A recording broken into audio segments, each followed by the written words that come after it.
அனைவருக்கும் மாலை வணக்கம். இன்றைய மைண்ட் யுவர் மைண்ட் நிகழ்ச்சிக்கு உங்களை வரவேற்பதில் மகிழ்ச்சி கொள்கிறேன். அனைவரையும் அன்புடன் வரவேற்கிறேன். இன்றைக்கு நம்ம பார்க்க போறது 1137வது நிகழ்ச்சி. The mountain is you, brain of waste அப்படின்ற வயசு தான் அந்த புக்கை எழுதியிருக்காரு. ராமு சார் நேற்றுக்கு சொன்னார் இந்த புத்தகத்தை பத்தி பேசணும் அப்படின்னு சொல்லிட்டு. நான் ஒரு எல்லாம் போட்டு சில சும்மா டிப்ஸ் எல்லாம் எடுத்து பார்த்தேன். ஒரு நல்ல புக்கு. நம்ம உண்மையாவே தெரிஞ்சுக்க வேண்டிய பல செய்திகள் இருக்கு. காலையில வாக்கிங் போனோம்னு நம்ம எல்லாம் டிசைட் பண்றோம். ஆனா எழுந்திக்க முடியாது. நல்ல தூக்கத்துல ஒரு தூக்கம். பல நேரங்கள்ல பல செயல்கள் செய்யணும்னு திட்டம் போட்டுட்டு அது அப்புறம் இது முடியாது அப்படின்னு சொல்லிட்டு வந்துட்டு அந்த நேரத்துல நம்ம பல தேவையில்லாத செயல்கள் தான் செய்யறோம். இதுதான் செல்ஃப் சபட்டேஜ் பிஹேவியர் அப்படின்னு சொல்றாரு. நாமளே நாச வேலைக்கு உட்படுத்திக்கிறோம் அப்படின்ற விஷயத்த இந்த புத்தகத்துல சொல்றாரு. நம்மளே எப்படி எல்லாம் கெடுத்துக்கிறோம் அப்படின்றதுக்கு அதுக்கு காரணம் என்ன, கான்சியஸ் நீட் என்ன, அன்கான்சியஸ் ஃபியர் என்ன, இதெல்லாம் கனெக்ட் பண்ணி சொல்றாரு. அதுலதான் இந்த புக்ல இருக்குது. ஒரு ரோடு பார்த்ததுல இதை பேஸ் பண்ணி தான் இந்த புக்கு பார்ப்போம் என்ன சொல்றாரு அப்படின்னு சொல்லிட்டு. இதை வச்சு ஒரு இன்டர்வியூ ஒண்ணு எடுத்தேன். ஒரு யங் ஃபெலோவை சிங்கப்பூர்ல கூப்பிட்டு ஒரு இன்டர்வியூ எடுத்திருக்கேன். நம்ம ராமு சார் பேசி முடிச்ச உடனே அந்த இன்டர்வியூ போகும். சரி, தொடங்கட்டுமா? நீங்க தொடங்க. வணக்கம், வாழ்த்து, பாராட்டு, நன்றி. தலைப்பு மவுண்டன் இஸ் யூ. பல நேரங்களில் நாம் சொல்றது யூ ஆர் தி மவுண்டன் அப்படின்னு தானே சொல்லணும் அப்படிம்பாங்க. நாராயணமூர்த்தி கூட இங்க இருக்கிறாரு. சரியா? மவுண்டன் தான் இம்பார்ட்டன்ட். மவுண்டன் நீ அப்படிங்கிறாங்க. முதல்ல மவுண்டன், அப்புறம் தான் நீ. யூ ஆர் தி மவுண்டன்னா நீ இம்பார்ட்டன்ட், அதுக்கப்புறம் மவுண்டனு அப்படின்னு பின்னால வருது. இது மவுண்டனை போல இருக்கிறாய் அப்படின்னு சொன்னா அது ஓமைன்னு சொல்லுவாங்க. சிமிலிம்பாங்க. SIMILE, சிமிலி, ஓமைம்பாங்க. நீதான் மவுண்டன், வரான் பாரு யானை அப்படிம்பாங்க. யானை மாதிரி வர்றான்னு சொன்னா அது ஓமை. வர்றான் பாரு யானைன்னு சொன்னா அவனே தான் யானை, அவனே தான் அது. அப்ப அதையே மாத்திட்டீங்கன்னா அதை மெட்டஃபர்ன்னு சொல்லுவாங்க, உருவகம் அப்படின்னு சொல்லுவாங்க. மலை வந்தது அப்படின்னா மலை போல ஒரு ஆள் வந்தான் அப்படிங்கிற மாதிரி மீனிங். இந்த இடத்துல மவுண்டன் இஸ் யூ அப்படிங்கிற போது நீ தான் அந்த மலை. மலை போல நீ உயர்ந்த ஆளு, மலை போல பெரிய ஆளு, மலை போல வளமான ஆளு அப்படிலாம் சொல்லல. மலை நீ தான் மலை அப்படிங்கிறாங்க. Mountain is you. பிரயானா வாயஸ்ட்ன்னு பேரு. Brianna BRIANNA. ஆனா அப்படிம்பாங்க. தமிழ்ல நம்ம அண்ணா அப்படிங்கிறதும் அறிஞர் அண்ணாக்கு ANNA போடுவோம், அண்ணா அப்படின்னு நம்ம கொஞ்சம் அழுத்தி சொல்லுவோம். அவங்க ஆனாம்பாங்க. ஸோ பிரயானா வாயஸ்ட். நார்மலாக நம்ம வெஸ்ட்ன்னு சொல்லுவோம், வாய்ஸ்ன்னு சொல்லுவோம். இது ரெண்டுத்தையும் மிக்ஸ் அடிச்ச மாதிரி WIEST, வாயஸ்ட். பிரயானா வாயஸ்ட். அவங்க மெயினாக பார்த்த இடம் ஜென்ரலாக முதல்ல 3 பார்ட் இந்த மாதிரி போட்டிருக்கிறாங்க. ஒன்று செல்ஃப் சபட்டேஜ் அப்படிங்கிறாங்க. வேற யாரும் வெளியில கிடையாது, ஒரு பிரச்சனையும் வெளியில கிடையாது, எல்லா ப்ராப்ளமும் நீ தாண்டா. அதுதான் முதல் சமாச்சாரம், செல்ஃப் சபட்டேஜ். யாரும் கெடுப்பாரும் இன்றி கெடும்பாங்கல்ல, அந்த மாதிரி யாரும் இல்லாமல் நம்மளை நாமளே கெடுத்துக்கிறோம். இப்போதான் ஸ்டீஃபன் கொஞ்சம் முன்னாடி சொன்னார் இல்லையா, வாக்கிங் போகிறோம்னுட்டு. வாக்கிங் போகிறோன்னு முடிவு பண்ணீங்க, காலைல எழுந்து வாக்கிங் போகலாம். அப்போ நீங்கள் எழுந்து அந்த ஆஃப் பேண்ட்டை போட்டு ஒரு டிஷர்ட்டை போட்டு அந்த ஸ்போர்ட்ஸு ஷூ சாக்ஸை மாட்டிக்கிட்டு போனோடனே யாராவது ஒரு ஆள் வீட்டு வாசலுக்குள்ளேயோ இல்லை வீட்டு வாசல்லையோ உங்கள் கையை பிடிச்சி ஐயோ போவாத போவாத என் கனவா பொல்லாத சொப்பனம் நானும் கண்டேன் அந்த மாதிரி யாருன்னா நிறுத்துறாங்களா? இல்லை. அப்புறம் எல்லாரும் டெய்லி காலையில் எழுந்து போயிடுறாங்களா? அதுவும் இல்லை. அப்போ என்னதான் ஆகுது? எல்லாரும் வாக்கிங் போகணும்னு நினைக்கிறாங்க, ரைட்டு. ஒரு பயம் நாட்டில் உங்களை நிறுத்தலை, அதுவும் கரெக்டு. அப்புறம் ஏன் நின்று போகுதுன்னா செல்ஃப் சபட்டேஜ். சரி, காலைல 6 மணிக்கு எழுந்துக்கலாம்னு நினைக்கிறோம், அலாம் வேற வைக்கிறோம். அதெல்லாம் 6 மணிக்கு அலாம் அடிக்கத்தான் செய்யுது. ஏன்னா அதுக்கு வச்சோம், அது அது இனானிமெண்ட்டு, நீங்கள் என்ன சொன்னாலும் கேட்கும். அதுக்குன்னு ஒரிஜினல் ஒப்பீனியன் கிடையாது. அடிச்சது நம்மளால தலையில் ஒரு அடி அடிச்சான், அவள் தான் இன்னும் 10 நிமிஷம் தூங்குறேன், 1/2 மணி நேரம் தூங்குவாங்க. எல்லாரும் தான் நினைக்கிறோம், எல்லாரும் வாக்கிங் போகணும்னு நினைக்கிறோம். ஜிம்முன்னு ஒன்று இருக்குது, உலகம் பூரா இருக்குது, ஜிம்னேஷியம் அப்படின்னு பேர், ஜிம்முன்னு சொல்லுவாங்க. உடற்பயிற்சி கூடம், ஏராளமான கருவிகள் இருக்கும், எல்லாம் இரும்பாகவே இருக்கும். அதில் போயிட்டு ஒரு 1 ஹவர் உட்கார, 1 ஹவரோ 2 ஹவர்ஸோ அது போய் எக்ஸசைஸ் எல்லாம் பண்ணீங்கன்னா, எல்லா வெயிட்டையும் தூக்குனீங்கன்னா, என்ன வலிக்க உங்கள் உடம்பை வலிக்க பண்ணி ஏதாவது பண்ணீங்கன்னா உடம்பு பிரமாதமாக மாறிடும். 6 பேக் அப்படின்ற மாதிரி ஏதோ ஒன்று சொல்லுவாங்க. நெஞ்சிலேருந்து வயிறு வரைக்கும் எல்லாமே பட்டையாக இருக்கும். ஒரு துளி கூட சதை இருக்காது. எல்லாமும் புரோட்டீனாக, எல்லாமும் மசில் மாஸாக, ஆஹா மேன் சூப்பர் மேன் அந்த மாதிரி ஆயிரம் அப்படின்னு சொல்லுவாங்க. எல்லா ஜிம்மும் எப்படி வேலை பார்க்குறாங்க அப்படின்னு கேட்டிங்கன்னா, நீங்கள் ஆனுவல் சப்ஸ்கிரிப்ஷன் ஒன்றும் இல்லை சார், 12,000 ரூபாய். ஒரு மாதத்துக்கு வந்தால் 1000 ரூபாய், 12 மாதம் வந்தால் 12,000 ரூபாய். நீங்கள் 6,500 ரூபாய் கொடுத்தா போதும் சார், உங்களுக்கு 35% டிஸ்கவுண்ட்டும்பாங்க. நம்மால் அவ்வளோ பேரும் போய் 10,000 ரூபாய் கட்டிவிட்டோம், 6,500 கட்டு வந்துடுவான். ஒரு ஆளும் அதை ஒரு மாதம் 2 மாதத்துக்கு மேலே போனதா இதுவே கிடையாது.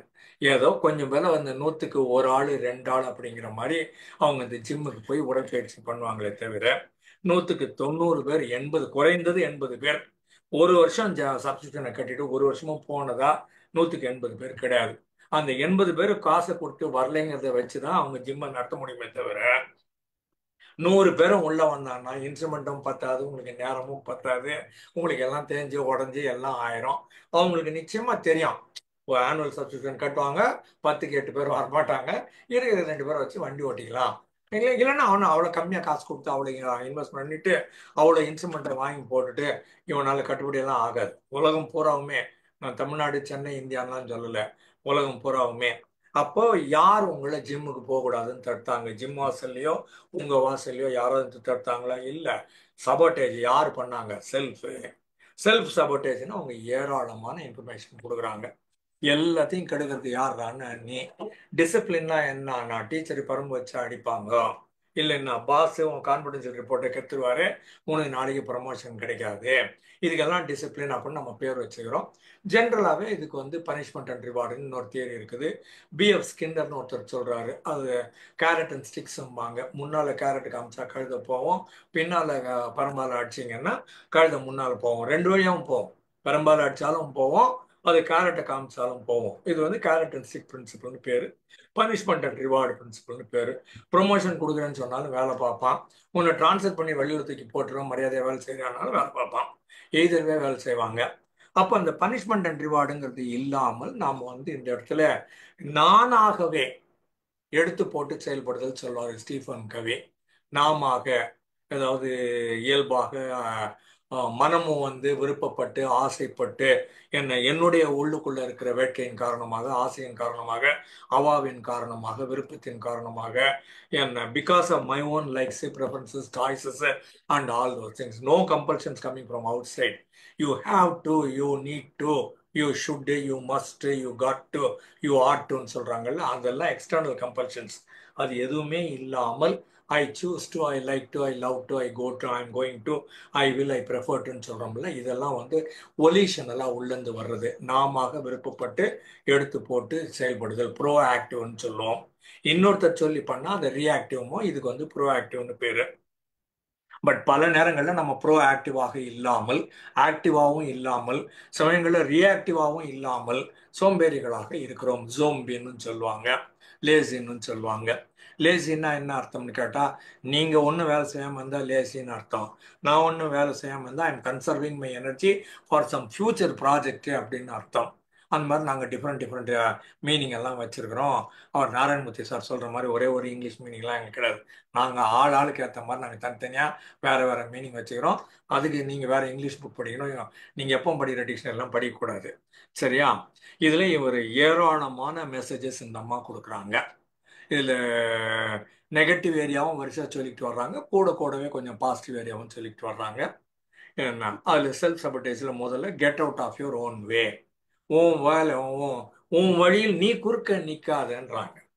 கண்ணு நேராக பார்த்து இப்படி போனோம்னா நான் நேராக போகிறேன்னு அர்த்தம். இப்படி திரும்பி பார்க்குறோம் இல்லை. So get out of your own way அப்படின்னு ஜோவியெல்லாம் சொல்கிறது ஆக்சிமோரானும்பாங்க. வேற யாரோ வந்து நிற்கல, நானே என் வழியில் குறுக்கு வழிமறித்து என்னுடைய ப்ராக்ரஸை நானே கெடுக்கிறேன் அப்படிமோ. இது இன்னொரு ஃப்ரேஸ் ஒன்று இருக்குது, நான் அடிக்கடி நண்பர்களிடம் சொல்கிற செய்தி இது. Some people have this uncanny knack of identifying where the problem is and ending up exactly there. I repeat, some people have this uncanny knack of identifying where the problem is and landing up exactly there. இவன் போத கண்ணாடி வச்சு, microscope வச்சு, lens வச்சு இவன் தேடிக்கினே போவான் எங்கே பிரச்சனை இருக்குதுன்னுட்டு. அந்த பிரச்சனையை பார்த்த உடனே அதில் உள்ள வந்துடுவான் அப்படின்னுட்டு. வேற யாரும் கிடையாது, நம்ம சொந்த காசுல சோனியா வச்சுக்கிறதுன்னு சொல்லுவாங்கல்ல, நானாவே எங்க ப்ராப்ளம்னு கண்டுபிடிச்சு அங்க போய் வாங்கின்னு வர்றது எனக்கே வழக்கமாக போய்விட்டது அப்படிங்கிற மாதிரி பலரும் இருக்கிறோம். So you need to get out of your way own way so that you can be moving forward or you can make a progress, grow, develop in your life. Internal barriers we have created for our own selves. And that's the reason why we are unable to achieve our true potential. வளரக்கூடிய வாய்ப்பு நம்ம எல்லாருக்கிட்டையும் இருக்குது. ஆனாலும் கூட அந்த பொட்டன்ஷியலை பயன்படுத்தாமல் விட்டுவிடுகிறோம். இன்னும் உள்ள வர்றப்ப வருஷம் நிறைய இன்ஃபர்மேஷன் தர்றேன். We are our hurdle in our pursuit of success, happiness, personal growth. அந்த தடை தாண்டும் போட்டின்னு சொல்லுவாங்க. அந்த 100 மீட்டர்லயும் வச்சிருப்பாங்க, இல்லைன்னா 400 மீட்டர்லயும் வச்சிருப்பாங்க. தடை தாண்டும் போட்டி அப்படின்னு பேர் இருக்கு. அது வந்து 3 அடி 3 அடி உயரம் இருக்கும். நீங்க வரணும், ஜம்ப் பண்ணணும். சமயங்கள்ல ஸ்டீப்பிள் சேஸ்ன்னு இன்னொரு பேர் இருக்குன்னு நினைக்கிறேன். ஜம்ப் பண்ணி குதிக்கிற இடத்துல தண்ணி இருக்கும். ஒரு அடியாக்க ஒரு தண்ணி வச்சிருப்பானுங்க. ஸோ உடம்பு ஹீட்டா இருக்கும், அதை தாண்டி குதிச்சா அது கால் சில்லுன்னு ஆயிரும். அதுக்கப்புறம் நீங்க திரும்ப பம்ப் பண்ணி ஹீட் அப் பண்ணாதான் உங்களால ஓட முடியும். கோல்டா இருந்தா ஓட முடியாது. கோல்டா இருந்தா சுருங்கி தான் படுத்துக்க முடியும். அப்ப அந்த மாதிரி இடங்கள்ல நம்மளே நம்மளுடைய தடைகளை நாமளே உருவாக்கி வச்சுக்கிறோம். இதுல என்ன ஆச்சுன்னா, என் சக்சஸும் அடிபட்டு போச்சு, என்னுடைய மகிழ்ச்சியும் அடிபட்டு போச்சு, என்னுடைய ப்ராக்ரஸ், growth, வளர்ச்சியும் அதுவும் அடிபட்டு போயிட்டு. இன்டர்னல் ரெசிஸ்டன்ஸ் அண்ட் செல்ஃப் சபர்டேஷன், உள்ளுக்குள்ள இருந்து ஒரு தடை உருவாகிறது, ஒரு தயக்கம் ஒன்று உருவாகுது. ரெசிஸ்டன்ஸ்ன்னு சொல்லுவோம், ரிலக்டன்ஸமோ ஹெசிடன்சி அப்படின்னு சொல்லுவோம். தயங்கி தயங்கி நிற்கிறான், முடிவெடுக்க தெரியாம இருக்கிறான், முடிவெடுக்க பயப்படுறான். வாக்கு கொடுத்துட்டோம்னா நாளைக்கு நிறைவேற்றணுமே, அதுக்கப்புறம் வேலை செய்யணுமே அப்படின்னு ஒரு பயம் வந்துடும். இதே மாதிரி ஜனவரி 1ஆம் தேதிக்கு கோல் செட்டிங்னு சொன்ன உடனே, கோலை செட் பண்ண உடனே ஒரு பயம் வந்துடும். ஐயோ நான் வேலை செய்யணுமே, வேலை செய்யற மாதிரி ஒரு கம்பல்ஷன் வந்துருமே. கோலே வைக்கலைன்னா ரொம்ப சந்தோஷமா நான் ஒவ்வொரு நாளும் ஜாலியாக இருந்திருக்கலாம். இது வந்து டெம்பரரி கம்ஃபர்ட்னு பேர். டீட்டெயில்ஸ் உள்ள வர்றப்ப தர்றேன். Internal resistance, our tendency to self sabotage. We unconsciously undermine our own efforts. நாம பண்றதை நாமே கெடுத்துக் கொள்ளுகிறோம். unconsciously, unawarely, unknowingly, consciously, willingly, unconsciously, unwillingly. எப்படின்னு கேட்டோம்னா, ஒன்று பர்ஃபெக்ஷனிசம், பண்ணோம் பிரமாதமா பண்ணோம், இல்லைன்னா ஒன்றும் செய்யக்கூடாது அப்படின்னு வச்சுக்கிறோம். ப்ரோக்ராஸ்டினேஷனும் உங்களை காப்பாற்றுகிறது. உங்களுடைய ஆழ் மனம், அடிமனம், உள்மனம், வேர்மனம் சொல்லுவோம். சப்கான்சியஸ் மைண்டு, அன்கான்சியஸ் மைண்டுன்னு சொல்றோம் இல்லையா? இது வந்து ப்ரோக்ராஸ்டினேஷன்னா தள்ளி போடுதல், ஒத்தி போடுதல், என்ன செய்யாமல், இப்போதைக்கு செய்யாமல் இருத்தல், இப்போதைக்கு வாழா இருத்தல், ஒன்றும் செய்யாமல் இருத்தல், இல்லைன்னா வேறு எதையாவது செய்தல் அப்படின்னு சொல்லுவோம். ப்ரோக்ராஸ்டினேஷன்ல 2 வகை இருக்குது. ஒன்று வந்து முக்கியமான சமாச்சாரம், wherein your money is at stake, your name is at stake, your honour is at stake, புரியுதா? Your position is at stake. அந்த மாதிரி இருந்ததுன்னா அதை தள்ளி போடுறது தப்பு.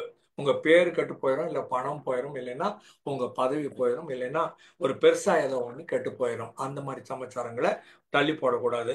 மற்றபடி சாதாரண ஆஃப் நோ கான்சிக்வன்ஸ், அது ஒன்றும் பெரிய இஷ்யூ அல்ல, அப்படி ஒன்றும் பெரிய சமாச்சாரம் இல்லை நீங்க நினைச்சீங்கன்னா, it is okay to do them.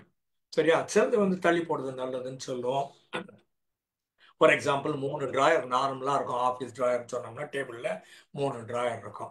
அது முதல் நாள் பண்ண நினைச்சீங்கன்னா 2வது டிராயர்ல போடுங்க. இல்லை ஒரு வாரத்துக்கு பண்ண நினைச்சீங்கன்னா 5 நாளைக்கு பண்ண நினைச்சா 3வது டிராயர்ல போடுங்க. அது என்ன பண்ணும், முதல் டிராயர், இப்போ முதல் டிராயர்ல இருந்ததுன்னா அது திரும்ப திரும்ப சொல்லணும், டே செய்யலடா நீ சரியில்லடான்னு சொல்லணும். என்னத்துக்கு வம்பு, தூக்கி 2வது டிராயர்ல போடு. இன்னும் நாளைக்கு பண்ணலாம்னுட்டு, அது இன்னும் 2-3 நாள் பண்ண முடியாது அப்படின்னு நினைச்சீங்கன்னா தூக்கி 3வது டிராயர்ல போட்டுருங்க. இப்போ அது வரக்கூடாது. இப்போ முதல் டிராயர்ல இருக்குதுன்னா நம்ம வேலை செய்யக்கூடிய சமாச்சாரம் மட்டும் ஃபர்ஸ்ட் டிராயர்ல இருக்கணும். எடுக்கணும், அது நம்மளை தூண்டி விடுவதாக, நம்மளை மோட்டிவேட் பண்ற மாதிரி ஆசையா இருக்கணும்.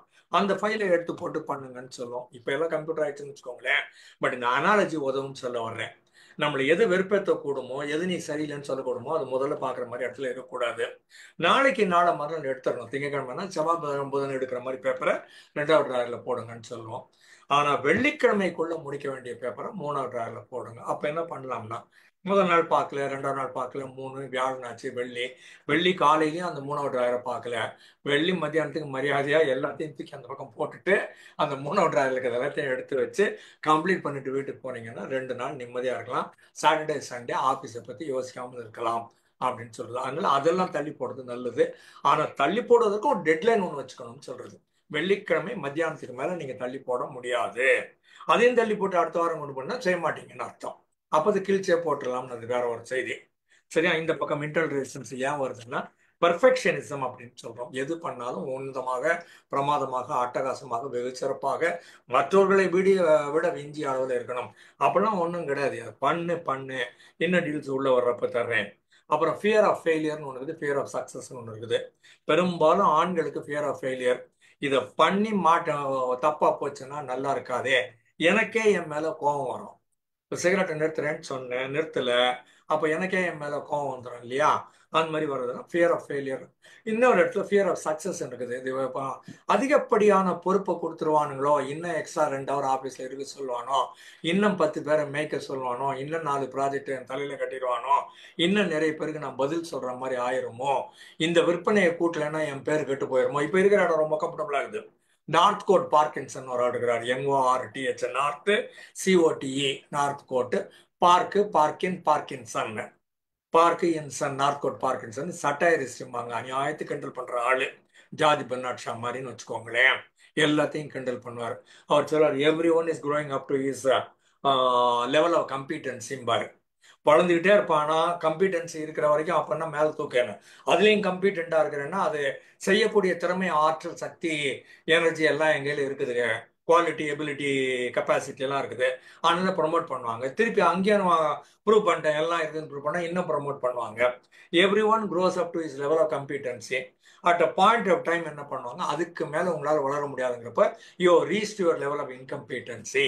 இது உங்க திறமைக்கு மேலே இருக்குது. ஒன்று நீங்க மாத்திக்கணும், இல்லைன்னா கத்துக்கணும், இல்லைன்னா இதே இடத்துல இருந்தீங்கன்னா விட்டுறணும். அதனால அதெல்லாம் கான்பிடன்ஸ் ரிப்போர்ட்னு ஒன்று எழுதி வச்சிருப்பாங்க.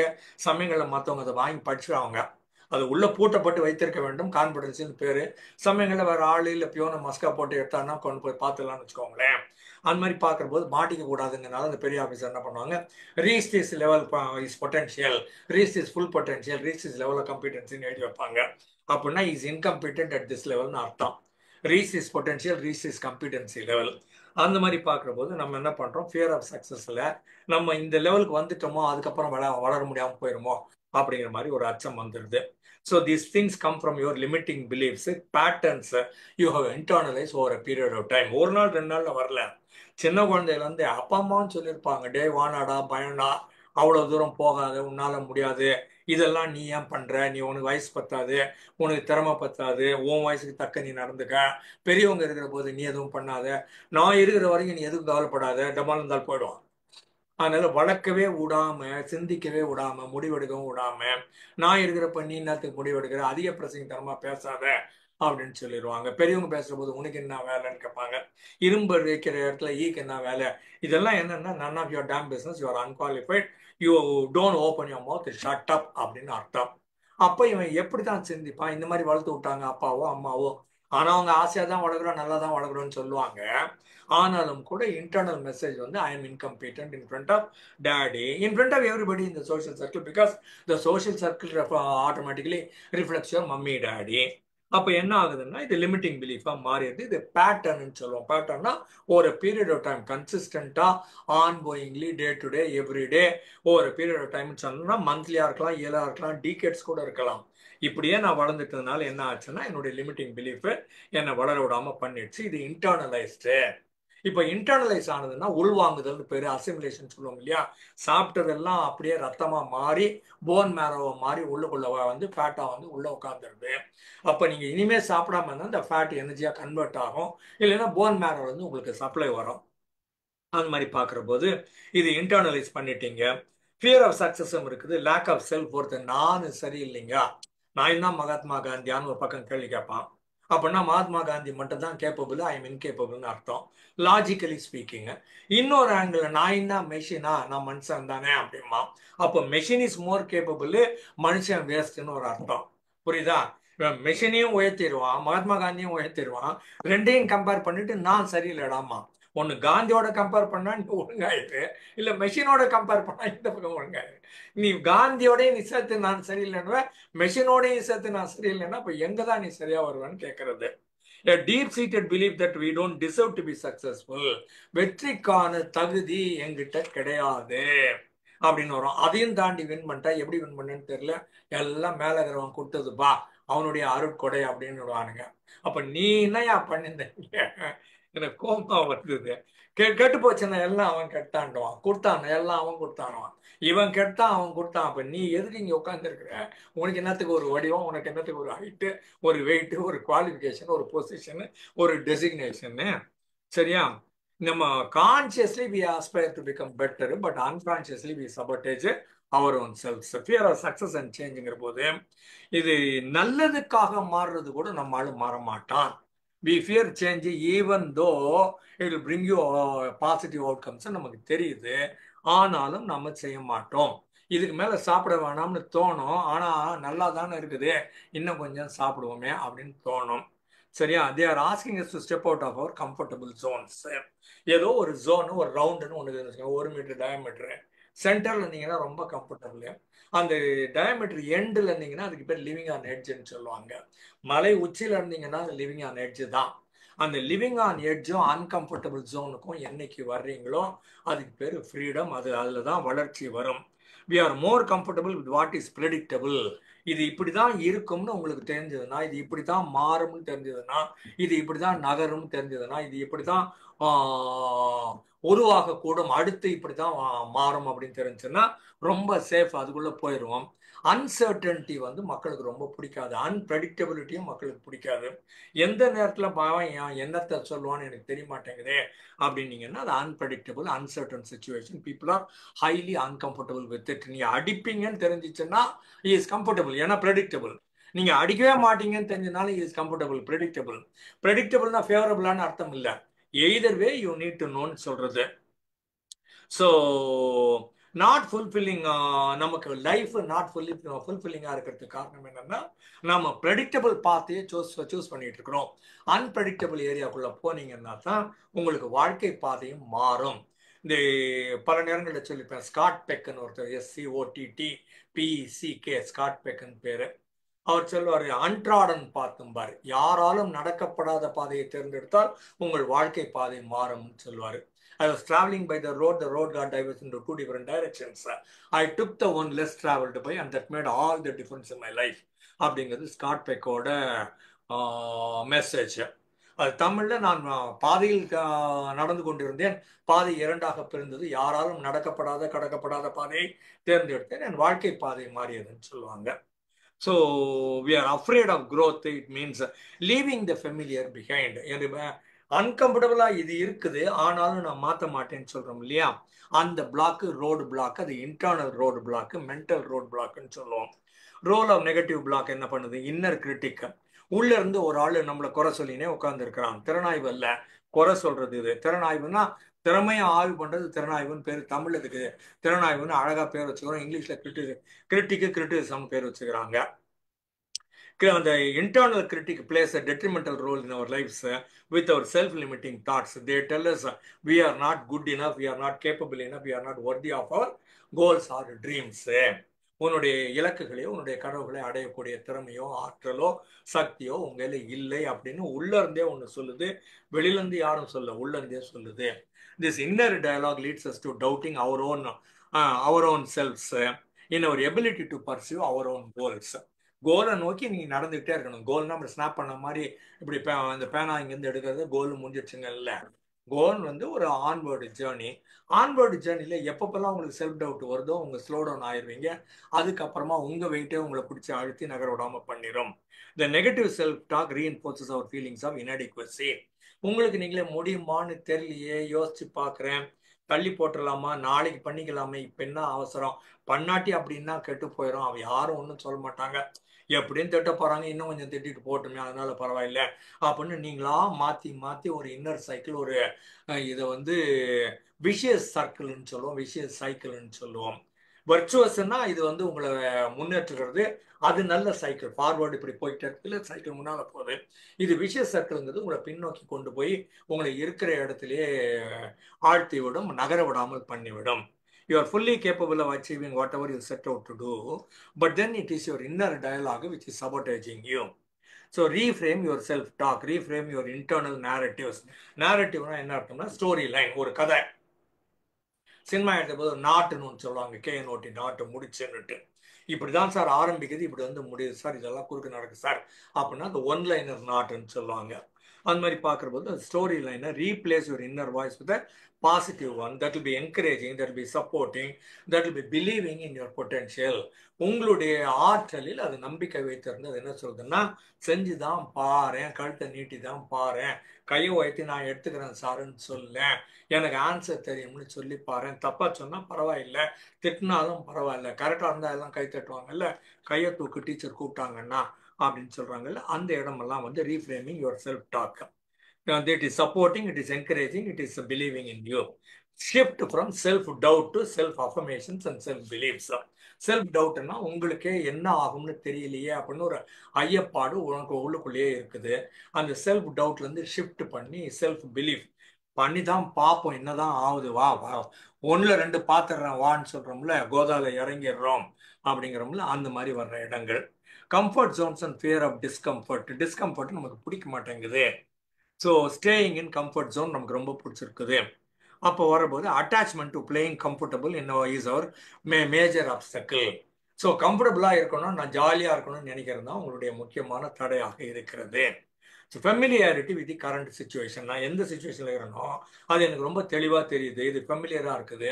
அன்ட்ராடன் பார்த்துக்குள்ள நான் போகவே மாட்டேன், யாரும் நடக்காத ஏரியாவில் நான் போட்டேன். எதுக்கு சார் வம்பு, யாராவது பண்ணிக்கிறாங்களா, ஏதாவது ஒரு வேலை கொடுத்தா இதுக்கு பிரசிடென்ஸ் இருக்குதான்னு கேட்பான், வேற யாராவது பண்ணியிருக்கிறாங்களா, எக்ஸாம்பிள் இருக்குதான்னுவான். ஐ எம் செட்டிங் அன் எக்ஸாம்பிள்னு உள்ள இறங்கினா என்ன, எக்ஸாம்பிள் இல்லை இல்லை இல்லை இது வரைக்கும் யாராவது பண்ணாங்களா, இல்லை நீ பண்ண போறியா, ஆமாம் பண்ணுவேன், I am setting, I am going to set a new எக்ஸாம்பிள்னு சொல்றது.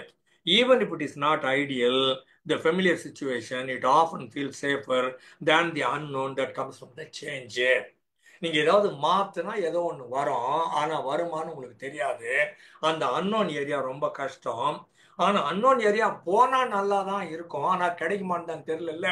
எதுக்கு வம்பு, அந்த மரத்து மேல இருக்கிற பலாக்காயை விட கையில இருக்கிற கலாக்காயே பெட்டர். என்ன கலாக்காய்ங்கிறது இவ்வளோன்னு இருக்கும்னு நினைக்கிறாரு, அது இவ்வளோன்னு இருக்கிற கலாக்காய் பெட்டர். அங்க போனா மேலே ஏறினா பலாக்காய் கிடைக்கும், பட் அது ஏறுறது ரொம்ப கஷ்டம் இல்லை, அதனால நாங்க கையில இருக்கிற கலாக்காயோட we are satisfied ன்னு சொல்லி நிறுத்திடுறோம். Voice encourages us to embrace discomfort as a part of your growth process. Take the risk to move beyond the familiar, stepping into situations that appear uncertain and uncomfortable. விட்டுட்டு வாங்க அப்படின்னு சொல்றாங்க. அடிபட்டா பரவாயில்லைன்னு நினைச்சுக்கோங்க, அடிபடக்கூடாதுன்னு ஏன் நினைக்கிறீங்க? அல்டிமேட்லி இந்த மாதிரி நீங்க ஸ்டெப் அவுட் பண்ணாதான் வளர்ச்சி அப்படின்னு ஒண்ணு வரும். வளர்ச்சியும் வேணும், ஆனா மாறவே மாட்டேன். இந்த சைனீஸ் ப்ராவர்ப் சொல்லுவாங்க, if you walk in the same direction you will end up exactly where your ஹெட்டட்ம்பாங்க. இதே பாதையில் போய்கிட்டு இருந்தா நீ இங்க இந்த சோத்துல தாண்டா போய் முட்ட போற. If you do not want to hit the wall, change your direction நவ்ம்பாங்க. என்எல்பிலையும் சொல்லுவான், சேஞ்ச் யூர் டிரெக்ஷன் நவ் அப்படிம்பா. அது பாதையை இப்ப மாத்து, இங்கேயே மாத்து, இல்லைன்னா அங்க வரைக்கும் போயிட்டு மாத்துறது இல்லை, இங்கேயே மாத்திட்டு வேற டைவர்ஷன் நிறைய எடுக்க முடியும் அப்படின்றது. growth requires discomfort. எல்லா வளர்ச்சியும் ஏதோ ஒன்று கொஞ்சம் அனீசியா உங்களை மாற்றத்தான் செய்யும், டிஸ்கம்ஃபர்ட்ல தான் இருந்தாகணும். growth and progress do not happen in a safe comfortable space. நீங்க எதெல்லாம் ரொம்ப சேஃப்னு நினைக்கிறீங்களோ அங்க ரொம்ப குறைவான வளர்ச்சி இருக்கும். வேறு விதமா சொல்லணும்னா, எனக்கு ஷேர் மார்க்கெட்டே தெரியாது, சும்மா கோட் பண்றேன், மிக அதிகமா லாபம் வரணும்னு நினைச்சீங்கன்னா ரொம்ப ரிஸ்கியான ஏரியால பணத்தை போடுங்க. அவன் கிரைசில் ரேட்டிங் ஏதோ ஒன்று இருக்குதுன்னு சொல்லுவாங்க, அந்த மாதிரி கிரைசில் ரேட்டிங்ல ரொம்ப சேஃபுங்க இந்த கம்பெனி அப்படின்னு சொன்னாங்கன்னா ரொம்ப குறைவாகத்தான் வளரும். எதெல்லாம் ரொம்ப சேஃபோ அதெல்லாம் ரொம்ப குறைவாக வளரும், எதெல்லாம் ரொம்ப ரிஸ்கியோ அதெல்லாம் மிக வேகமாக வளரும். உங்களை காசெல்லாம் போட சொல்ல, இன்ஃபர்மேஷனை மட்டும் நான் வாங்கிக்க சொல்றேன், அவ்வளவுதான். So be willing to face discomfort head on. அப்படின்னா நேராக போய் நான் பார்த்துடுறேன் வான்னு நிற்கிறதுக்கு பேர் ஹெட் ஆன் அப்படின்னு சொல்றது. Stop resisting your discomfort. நான் டான்ஸ் ஒன்று ஒரு தடவை கற்றுக்கிட்டேன், இருக்கும் ஒரு 25 வருஷத்துக்கு முன்னால், 20-25 வருஷத்துக்கு முன்னால் டான்ஸ் ட்ரைனிங்னுட்டு 5 நாள் ட்ரைனிங் ப்ரோக்ராம். அது திரிபுரா கஷ்யப்னு ஒருத்தங்க வந்து சொல்லி கொடுத்தாங்க, பிரமாதமான டீச்சர். அவங்களோட 1 டே கிளாஸ் ஒன்று அட்டன் பண்ணேன், உதவாங்கன்னு வச்சுக்கோங்க. அதுக்கப்புறம் 5 நாள் ப்ரோக்ராம் போட்டாங்க, அதுலேயும் போய் உதவாங்கின்னு வந்தேன், கற்றுக்கிட்டேன் நிறையா. அதில் அவங்க 30 பேர் நாங்கள் ஸ்டூடெண்ட்ஸ் இங்கே இருப்போம், ஒரு பெரிய ஹாலு. அந்த ஹாலில் அவங்க என்ன சொல்கிறாங்க, கையை இப்படி மேலே தூக்கி ஏதாவது சுத்து, அப்புறமா ஈவனோட பிளேஸ் ஹரிசான்டல், அப்புறமா கீழ் நோக்கி குனிஞ்சு சுத்து, என்ன வேணாலும் பண்ணு, ஃப்ரீ ஃப்ளோ, அதுக்கு பேர் டான்ஸ். 30 பேர் இந்த ஹாலில் அங்கே போகணும். அதே மாதிரி ஸ்ட்ரைட் லைனில் போகாது, இந்த பக்கம் லெஃப்டில் போ, ரைட்டில் போக சுத்து. Occupy more area in the hall and use more of your body up above and around your body and way down below. எல்லாரும் ஒவ்வொருத்தராக வாங்கன்னாங்க. நாங்கள் 30 பேர் இங்கே இருந்தோம். ஒவ்வொருத்தராக வாங்கன்னு சொல்லிட்டு அந்த டீச்சரை ஆடிட்டு அந்த பக்கம் போய் நின்னாங்க. அப்புறமா ஒவ்வொன்றா பாய்ஸ் அண்ட் கேர்ள்ஸ் எல்லாம், மோஸ்ட் ஆஃப் தம் கேர்ள்ஸ், நாங்கள் 4 பேரும் நான் தான் பாய்ஸ் இருந்தோம், ஒரு 16க்கு மேலே கேர்ள்ஸ். அது பரதநாட்டியம் தெரிஞ்சது, குச்சிப்புடி தெரிஞ்சது, என்னென்ன டான்ஸுக்கு தான் அதுங்கெல்லாம் ஆடினே போச்சு. ஒரு 15 பேர் போனாங்க. நம்ம பயந்து போய் நானும் பின்னாலேயே நின்றுட்டேன். ஒவ்வொரு பொண்ணா போகுது, ஒவ்வொன்றா டான்ஸ் ஆடினே போகுது. 15 பேர் போனதுக்கு அப்புறம் நான் இங்கேருந்து பார்த்தா இங்கே 15 அங்கே 15 அங்கே இருக்கிறதெல்லாம் நம்மளை டெஸ்ட் பண்ணுதுங்க. அங்கே நாங்கள் வின் பண்ணிட்டோம், நாங்கெல்லாம் பாஸ் ஆகிட்டோம், ஃபர்ஸ்ட் கிளாஸு, ஃபெயிலாக போகிற பசங்களா வாங்கடா அப்படின்ற மாதிரி அவங்க கூப்பிட்ற மாதிரி தோண்டி, ஆட்டாப்பாவிகளா இதுக்கு மேலே இருந்தால் கஷ்டம், எல்லாம் நான் போகிறேன். நம்ம 29 பேர் போனதுக்கு அப்புறம் நம்ம போனோம்னா 29 அங்கேருந்து வேடிக்கை பார்க்கலாம், எல்லாம் பாஸ் ஆகிட்டோன்னு அர்த்தம். அப்போ திடீர்னு தோணுச்சு, இதுக்கு மேல டிஸ்கம்ஃபர்ட் நம்மளால அனுபவிக்க முடியாது. டான்ஸ் ஆடுறது டிஸ்கம்ஃபர்ட்டு, ஆனா 29 பேர் இப்ப அங்க இருந்து பார்ப்பாங்க. 30வது ஆளா நாங்க போறது இல்லைன்னு முடிவு பண்ணி நான் 16வது ஆளா நான் உள்ள போனேன். At some point of time you need to break down. எனக்கு டான்ஸ் தெரியாது, ரைட்டு. அங்க என்ன பண்ணாங்கன்னா கார்னர் பண்ணிட்டாங்க. அப்ப என்ன பண்ணலாம்னா அட்லீஸ்ட் பாதியிலையாவது முடிச்சுக்கணும்ல, ஆஃப் த கோர்ஸ்லயாவது முடிச்சுக்கணும்ல, அந்த மாதிரி சொல்ல வர்றேன். Power of personal responsibility. Take full responsibility for your life, your choice, your action. உங்கள் லைஃபுக்கு வேற யாரும் பொறுப்பேற்றுக்கொள்ள முடியாது. முழுக்க முழுக்க யூ ஆர். அந்த காலத்தில் சொல்லுவாங்க, ஆள் பெரிய போட்டு இன்கார்பரேட்டட்னு போடுவானுங்க. அப்படின்னா ஒரு கம்பெனி மாதிரி அது. முத்தையா ராமநாதன் இன்கார்பரேட், ஐஎன்சின்னு எழுதி புள்ளி வைப்பான். இன்கார்பரேட்டட்னா நானே ஒரு பிஸ்னஸ் மாதிரி. அது பிசினஸுக்குன்னு ஒரு கம்பெனிக்குன்னு ஒரு பேர் கிடையாது. இந்தியன் மேக், LIC of India, Indian oil கார்பரேஷன்லாம் கிடையாது. முத்தையாராமன் இன்கார்பரேட்டர்னா அதுவே ஒரு பெரிய ஆஃபீஸ் அப்படிங்கிற மாதிரி. So take full responsibility for your life, your choices, your actions. Easy to fall into the trap of blaming others. இது சூழ்நிலை சரியில்லை, மக்கள் சரியில்லை, சுச்சுவேஷன் சரியில்லை, சரௌண்டிங் சரியில்லை, அப்பா அம்மா சரியில்லை, பிறந்த இடம் சரியில்லை, பிறந்த வேலை சரியில்லை, பிறந்த நாடு சரியில்லை, அரசாங்கம் சரியில்லை, எதை வேணாலும் நீங்கள் குறை சொல்லலாங்க. குறை சொல்றதுன்னு முடிவு பண்ணிட்டீங்கல்ல, எதை வேணாலும் சொல்லலாம்.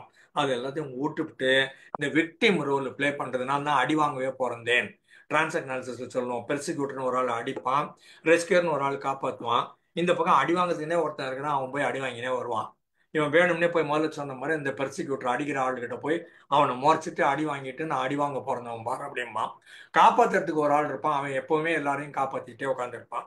அந்த மாதிரி இடங்கள்ல விக்டிமாக நீங்கள் இருக்காதீர்கள்.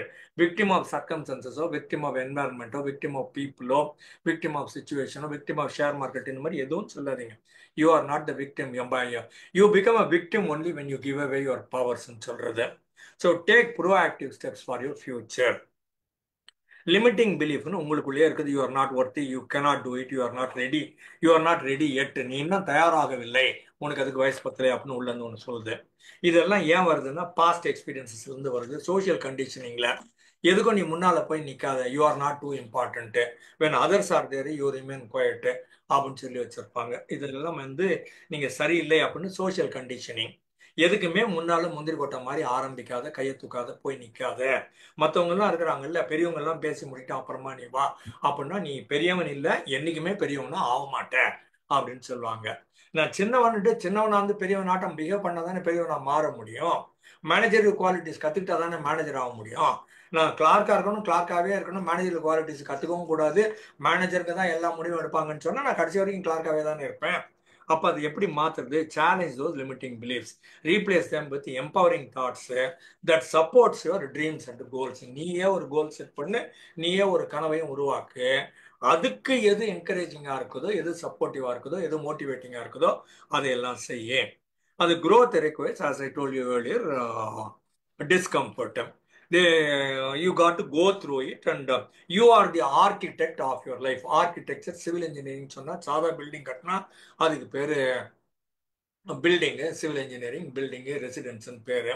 ஒரு பெருசா ஒரு ஆஃபீஸ் 10 மாடி 20 மாடி 100 மாடின்னு கட்டினீங்கன்னா அதுக்கு பேர் ஆர்கிடெக்சர்னு பேரு. கலை நயத்தோட, ஈஸ்தட்டிக் சென்ஸோட, அழகுணர்ச்சியோட வித்தியாசமாக மிகப்பெரியதாக, ஏன்னா முற்றிலும் மாறுபட்ட வித்தியாசமான இதுவரை கண்டே இராதன் சினிமா பத்தி சொல்லுவாங்கல்ல, அது மாதிரி பண்ணீங்கன்னா அதுக்கானது ஆர்கிடெக்சர். கிண்டலா அயன் ராண்ட் அப்படின்னு ஒரு லேடி இருக்கிறாங்க, AOINRAND. 1940 அவங்க ஃபவுண்டன் ஹெட்னு ஒரு புக் எழுதினாங்க. இன்னைக்கு படிச்சாலும் அது ஒரு மிகப்பெரிய புரட்சி மாதிரி இருக்கும். அந்த ஃபவுண்டன் ஹெட் வச்சு அந்த ஆள் கிண்டல் பண்ணுவான். Architecture is for birds to live in, buildings are people to live in. நீங்க பில்டிங் கட்டுற, நான் ஆர்கிடெக்சர் கட்டுறேன்னா. பறவைக்கு நான் வீடு கட்டி கொடுக்கிறேன். பறவைகள்லாம் வச்சாணி கடையில மாடப்புறான்னு சொல்லுவாங்கல்ல, அதெல்லாம் மேல வந்து உட்கார்ந்து இருக்கும். பறவைகளுக்காக நான் ஒண்ணு கட்டுறேன், மனுஷனுக்கு கட்டுறேன், நீ சாதா ஆடுற போடா அப்படிமா. ருவார்க், டேவிட் ருவார்க்குன்னு நினைக்கிறேன், RUARK, ருவார்க் அந்த ஹீரோ பேரு. நான் ஆர்கிடெக்சர் தான் பண்ணுவேன், நான் சதுரமா பண்ண மாட்டேன், நான் செவ்வகமா வீடு கட்ட மாட்டேன். ஏன்டா 100-95 வீடு சதுரமா கட்டுறீங்க, செவ்வகமா கட்டுறீங்க? நான் சதுரம் செவ்வகம் கட்ட மாட்டேன். நான் ஊர்ல இருக்கிற எல்லா ஜாமெட்ரிக் ஷேப்லயும் கட்டுவேன், கலைநயத்தோட கட்டுவேன். இல்லைன்னா போடான்னு. Maximising use of the building is by squares and rectangles அப்படின்னு ஒரு ஜெனரல் லாஜிக் இருக்குது. அதனால உலகம் பூரா வீடு கட்டினாங்கன்னா சதுரமா செவ்வகமா தான் கட்டுவாங்க, உலகம் பூரா.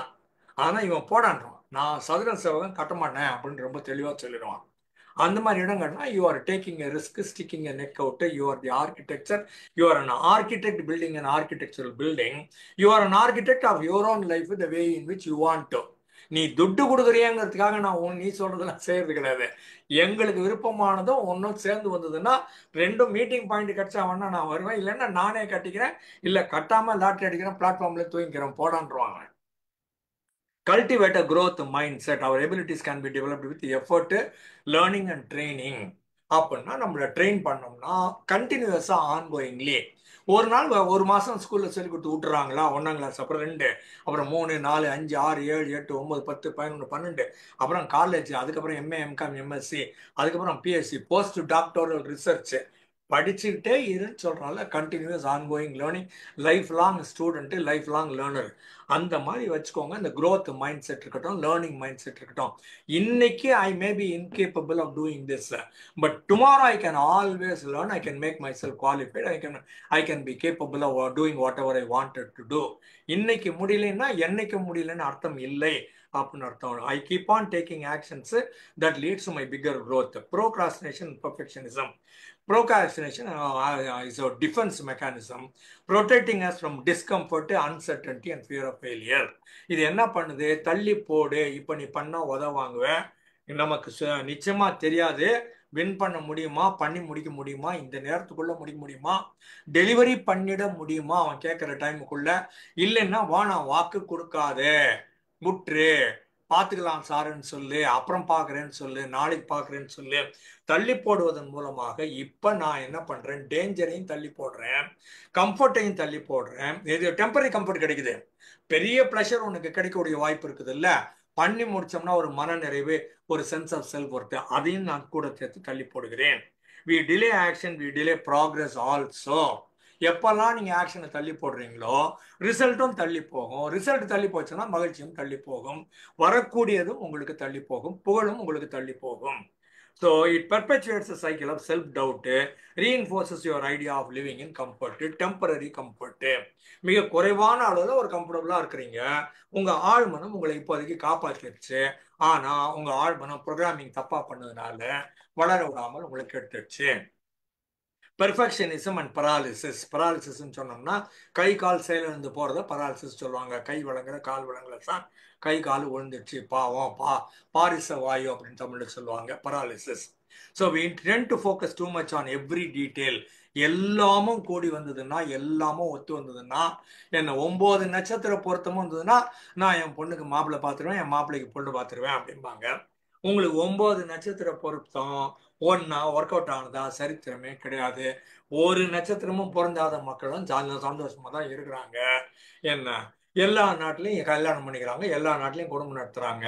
9 நட்சத்திரம் பொருந்தணும்னு சொன்னீங்கன்னா டீப் இன்சைட் என்ன அர்த்தம்? என் பிள்ளையோட சம்பாத்தியம் எனக்கு கிடைக்காம போயிடும், என் பொண்ணு கொடுக்குற மாசம் சம்பளம் எனக்கு வராம போயிடும். அப்ப என்ன பண்ணுவோம்னா அதை நேரடியா சொல்ல முடியாது. அது எங்க ஆள் மனசு என்ன சொல்லுதுன்னா, நாளைக்கு சோத்துக்கு அவளை நம்பி இருக்கணுமே, அவ கணவனை கேட்கணுமே, அவ மனைவியை கேட்கணுமே.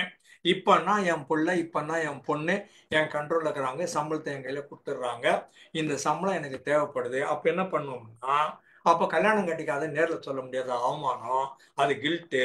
அப்ப என்ன பண்ணுவோம்னா எல்லா பொருத்தமும் பார்த்து கல்யாணம் பண்ணலான்னு பாக்குற, அமைய மாட்டேங்குதுங்க அப்படின்வாங்க. இது அமையாம இருக்கிற மாதிரியான ஜாதகத்தையே வாங்கி வச்சு அதுக்கேற்ற மாதிரியே அவங்க எல்லாத்தையும் மாத்திட்டு உட்கார்ந்துருக்காங்க. இந்த விளையாட்டு நிறைய வீடுகளில் விளையாடப்படுகிறது. பல இடங்கள்ல முதிர்கன்னிகள்னு கல்யாணம் ஆகாம போறதுக்கு காரணம் என்னன்னா, அம்மா அப்பாவுக்கு இந்த காசு வேணும் அப்படிங்கிறது தான் டீப் இன்சைட் உள்ளுக்குள்ள இருக்கிற psychology. So let go of the need to be perfect. Start today taking imperfect action. Take any action. Imperfect action is far better than no action at all. அப்படிங்கிறாங்க வயஸ்ட். சரியா? அதனால ஏதாவது ஒரு ஆக்ஷன் எடுங்க. நான் போன வாரம் பேசுறேன்னு நினைக்கிறேன், hidden potential of Adam Grant, அப்புறம் atomic habits of James Clear. அவங்களே தான் சொல்றாங்க, மூவ் அப்படிங்கிறாங்க, நகரு, எதையாவது செய்ய. என்ன இது movement is far better than no being stagnating or stagnant or stationary at a given place. இதே இடத்துல நின்றுகிட்டே இருந்தீங்கன்னா அது குட்டையில் உரிய மட்டைங்கிற மாதிரி ஆயிரும். நகர்கிற ஆற்றில் தண்ணி எப்பவுமே நல்லா இருக்கும்னு சொல்லுவாங்க. தேங்கி இருக்கிற நீர் கெட்டு போகக்கூடிய வாய்ப்பு இருக்குது. நகர்ந்து கொண்டே இருக்கிற, ஓடிக்கொண்டே இருக்கிற ஆற்றில் தண்ணீர் குடிப்பது சேஃப் பெட்னு சொல்லுவாங்க. அந்த மாதிரி பார்க்குற போது இந்த இடத்துல நகருங்கன்னு சொல்றாங்க. ஜேம்ஸ் கிளியரா அதான் சொல்றாரு, ஆடம் கிராண்ட் அதான் சொல்றாரு, பிரையானா வயஸ்டும் அதை தான் சொல்றாங்க. So start taking imperfect actions. They are far better than inaction or no action at all. Learn to trust yourself. உங்கள் மீது உங்களுக்கு நம்பிக்கை வைக்கணும். உங்க எபிலிட்டிஸ்ல நம்பிக்கை வைக்கணும். எபிலிட்டிஸ் இல்லைன்னா அக்வயர் பண்றதுக்கு என்ன பண்ணணுமோ அதையெல்லாம் பண்ணுங்கன்னு சொல்றாங்க. இப்ப சின்னதா ஒரு கேள்வி, உங்களால் இடது கையால் எழுத முடியுமா அப்படின்னு கேட்கிறேன். நார்மலா எல்லாம் ரைட் ஹேண்டட்னு வச்சுக்கோமே. உங்களால லெஃப்ட் ஹேண்ட்ல எழுத முடியுமா? பதில் சொல்லுங்க. Can you write with left hand? சுமாரா எழுதலாம். கிறுக்கா முறுக்கான்னு எழுதலாம் சார். சார் எழுத முடியும் சார். ஏன்னா அது கொஞ்சம் நார்மலா 100 பேர் இருக்கிற இடத்துல லெஃப்ட் ஹேண்ட்ல எழுதுவீங்களா, எழுத முடியுமா அப்படின்னு கேட்டா கிட்டத்தட்ட 190 பேர் 80-90 பேர் முடியாதுன்னு சொல்லிடுவாங்க. கேள்விக்கு ஆன்சர் என்னன்னு கேட்டீங்கன்னா, நீங்க எழுத ரெகுலரா எழுதுறீங்க, குட். சரியா? நார்மல் ஆன்சர் நான் அந்த ஜெனரல் அண்டர்ஸ்டாண்டிங் சொல்ல வர்றேன். ஆல் ஆஃப் அஸ் 100க்கு 100 பேரும் we can write with our left hand. கேள்வி என்ன, கேன் யூ ரைட்னு கேட்டேன். ஆர் யூ ரைட்டிங் நான் கேட்டேன். ஆர் யூ ரைட்டிங் பியூட்டிஃபுல்லி நான் கேட்டேன். ஆர் யூ ரைட்டிங் டுடே நான் கேட்டேன். கேன் யூன்னு கேட்டேன். Can you write with left hand? Whatever I can do with my right hand I can always do with my left hand. Are you doing it? I am not doing it. Can you do it? Yes, I can do it. If you want me to write, give me 1 month, I will make an attempt and then I will write. ஆனா கேனுக்கு என்ன பதில் இம்மீடியட்டா வருது? ஐ கெனாட்னு தான் சொல்றாங்க. What you don't do doesn't make you can't do. I come again, what you don't do does not make you can't do. நீங்க இடது கையால் எழுதுவதில்லை என்பது இடது கையால் எழுத முடியாதுன்னு அர்த்தம் இல்லை. இன்னைக்கு எழுதலைங்கிறது பிரசன்ட், இது வரைக்கும் எழுதலைங்கிறது பாஸ்ட், நாளைக்கு எழுத முடியுங்கிறது ஃபியூச்சர்ல. நீங்க ஏன் ஃபியூச்சரை கெடுக்குறீங்க? நீங்க நேத்து வரைக்கும் பண்ணலைங்கிறது பாஸ்ட் கொண்டாந்து பிரசன்ட்ல போட்டது ஒரு தப்பு, பிரசன்ட தூக்கி போய் ஃபியூச்சர் மொத்தத்துக்கும் போட்டது ரெண்டாவது தப்பு. புரியுதா? You can always do anything that you want, even though you do not have the necessary qualifications or ability or capability or capacity or whatever. You can always acquire them provided you are deeply interested in doing that. அதை பண்ணியே ஆகணும் முடிச்சிங்கன்னா அதை கத்துக்கிட்டானே ஆரம்பிப்பீங்க. So எல்லாமும் பண்ண முடியும் சொல்றாங்க. Have a clear sense of purpose. Know why you are doing whatever you are doing. No clear பர்பஸ்னா you will easily get distracted. So daily சாயங்காலம் என்ன பண்ணுவீங்க அப்படின்னு நார்மலாக கேட்டிங்கன்னா, ஆஃபீஸுக்கு போவேன், வருவேன் சார், வந்து டிவி பார்த்துன்னு இருப்பேன், டிஃபன் சாப்பிடுவேன், பசங்களோட விளையாடுவேன், தூங்கிடுவேன், அவ்வளோதான் அப்படின்றவாங்க. நீ இல்லை, நீ ஒரு ஈவினிங் காலேஜில் போய் சேர்ந்தா அப்போ டிவி பார்க்க முடியாதே. டிவி பார்க்கறது ரொம்ப இம்பார்ட்டன்ட் ஆகுது. அப்போ கூட இருக்கிற ஒரு ஆள் என்ன பண்றான், லா காலேஜ் ஜாயின் பண்றான், இல்லை எம்பிஏ ஜாயின் பண்றான், ஈவினிங் காலேஜில் போய் படிக்கிறான், இல்லை கரஸ்பாண்டன்ஸ்ல படிக்கிறான். அவனுக்கு இஎஸ் காட் அ குவாலிஃபிகேஷன், பிஎல்ஓ எம்எல்ஓ வாங்கிடுறான், எம்பிஏன்னு ஒன்று வாங்கிடுறான். ப்ரொமோஷனுக்கு லிஸ்ட் போடுறாங்க. சார் லா படிச்சுக்கிறார் சார், சார் எம்பிஏ படிச்சுக்கிறார் சார், மேனேஜ்மெண்ட் குவாலிஃபைடு, லா கூட குவாலிஃபைடு, ஆட்டோமேட்டிக்காக ப்ரொமோட் பண்ணிடுவாங்க. நானும் அவனும் ஒரே டேட்ல தான் ரெக்ரூட் ஆனோம். அவனுக்கு பொண்டாட்டி வந்த வேலை, அவனுக்கு சுக்கிர தசை. டே, அவன் படிச்சான், நீ படிக்கல, நீ டிவி பார்த்த, நீ டிவி பார்த்துட்டு அதுக்கப்புறம் அவனுக்கு ப்ரொமோஷன் கொடுத்தாங்கன்னா வயிற்றுச்சல் வரக்கூடாது அப்படின்னு சொல்றது. ஏன்டா இந்த மலை மேல ஏறுற, கஷ்டமா இல்லையா அப்படின்னு கேட்பாங்க. அதுக்கு அந்த மவுண்டன் ஏர்ன்னு சொல்லுவாங்கல்ல, மலை மேல ஏறுறதே பயிற்சி பண்றது ஒரு குரூப் ஒன்று இருக்குது. அந்த ஆள் சொன்னான்னா, why are you climbing this mountain? Because it is there. வேற ஒரு காரணமும் கிடையாது. I am climbing this mountain because it is there. அவ்வளவுதான், முடிஞ்சு. Because I say so. நான் சொன்னேன் மலை இருக்குது அதனால ஏற போறேன், மலை இல்லைன்னா ஏற மாட்டேன். ஏன்டா ஏற இருக்குதே, மலைன்னு ஒண்ணு இருக்குது இல்ல, அப்ப நாங்க ஏறுவோம். இதுக்கு நீங்க அர்த்தமெல்லாம் கற்பிக்கிறதெல்லாம் உங்க வேலை. எங்களோட வேலை ரொம்ப சிம்பிள். மலை இருக்குது, நாங்க ஏறுவோம், அவ்வளவுதான். Over. No more discussion, shut up அப்படின்னு அர்த்தம். என்ன aligning your actions with your visions. பெரிய கோல் ஒன்று. எல்லா அலுவலகமும் மிஷன் ஸ்டேட்மெண்ட் ஒன்று வச்சிருப்பான், விஷன் ஸ்டேட்மெண்ட் ஒன்று வச்சிருப்பான்.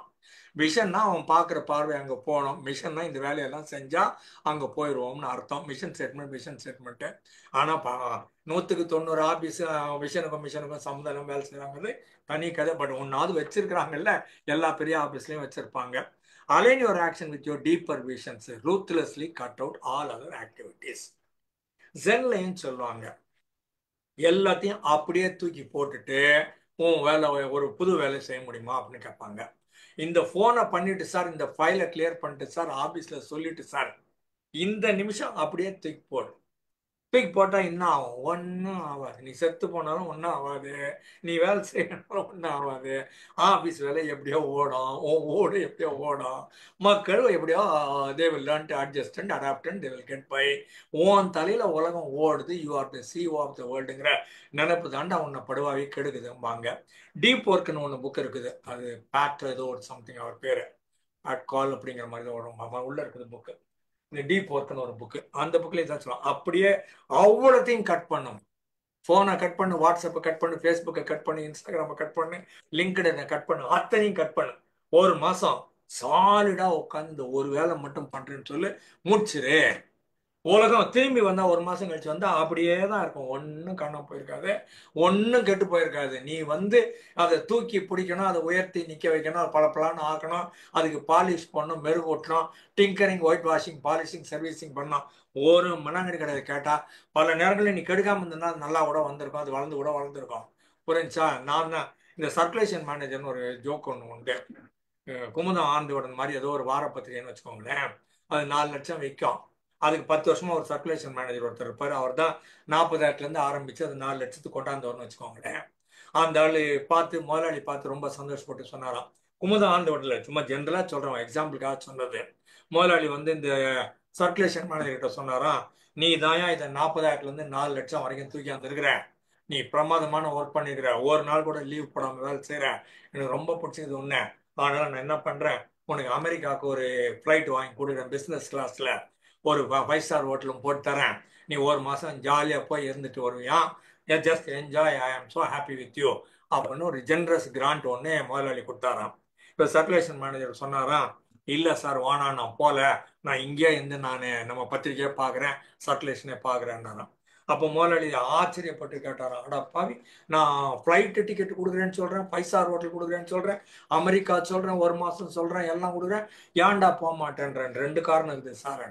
சரி என்ன சொல்லுன்னா, நான் போயிட்டா இது சர்க்குலேஷன் 4 லட்சத்துலேருந்து 2 லட்சம் ஆயிடும் சார், அதனால நான் போக மாட்டேன் சார், நான் இருந்தால் தான் சர்க்குலேஷனை மெயின்டைன் பண்ண முடியும், வளர்க்க முடியும்னா. அவர் முதலாளி யோசிச்சு சொன்னாரு, ஆமா நீ சொல்றது கரெக்டாக தான் இருக்குது, நியாயமான பேச்சு, ரைட்டு, சரி 2வது காரணம் சொல்லுன்னா, நான் போயிட்டேன், ஒரு மாசம் போயிட்டு வந்தேன்னா சர்க்குலேஷன் அப்படியே இருந்தாலும் இருக்கும், 5 லட்சம் ஆனாலும் ஆயிடும் சார். நான்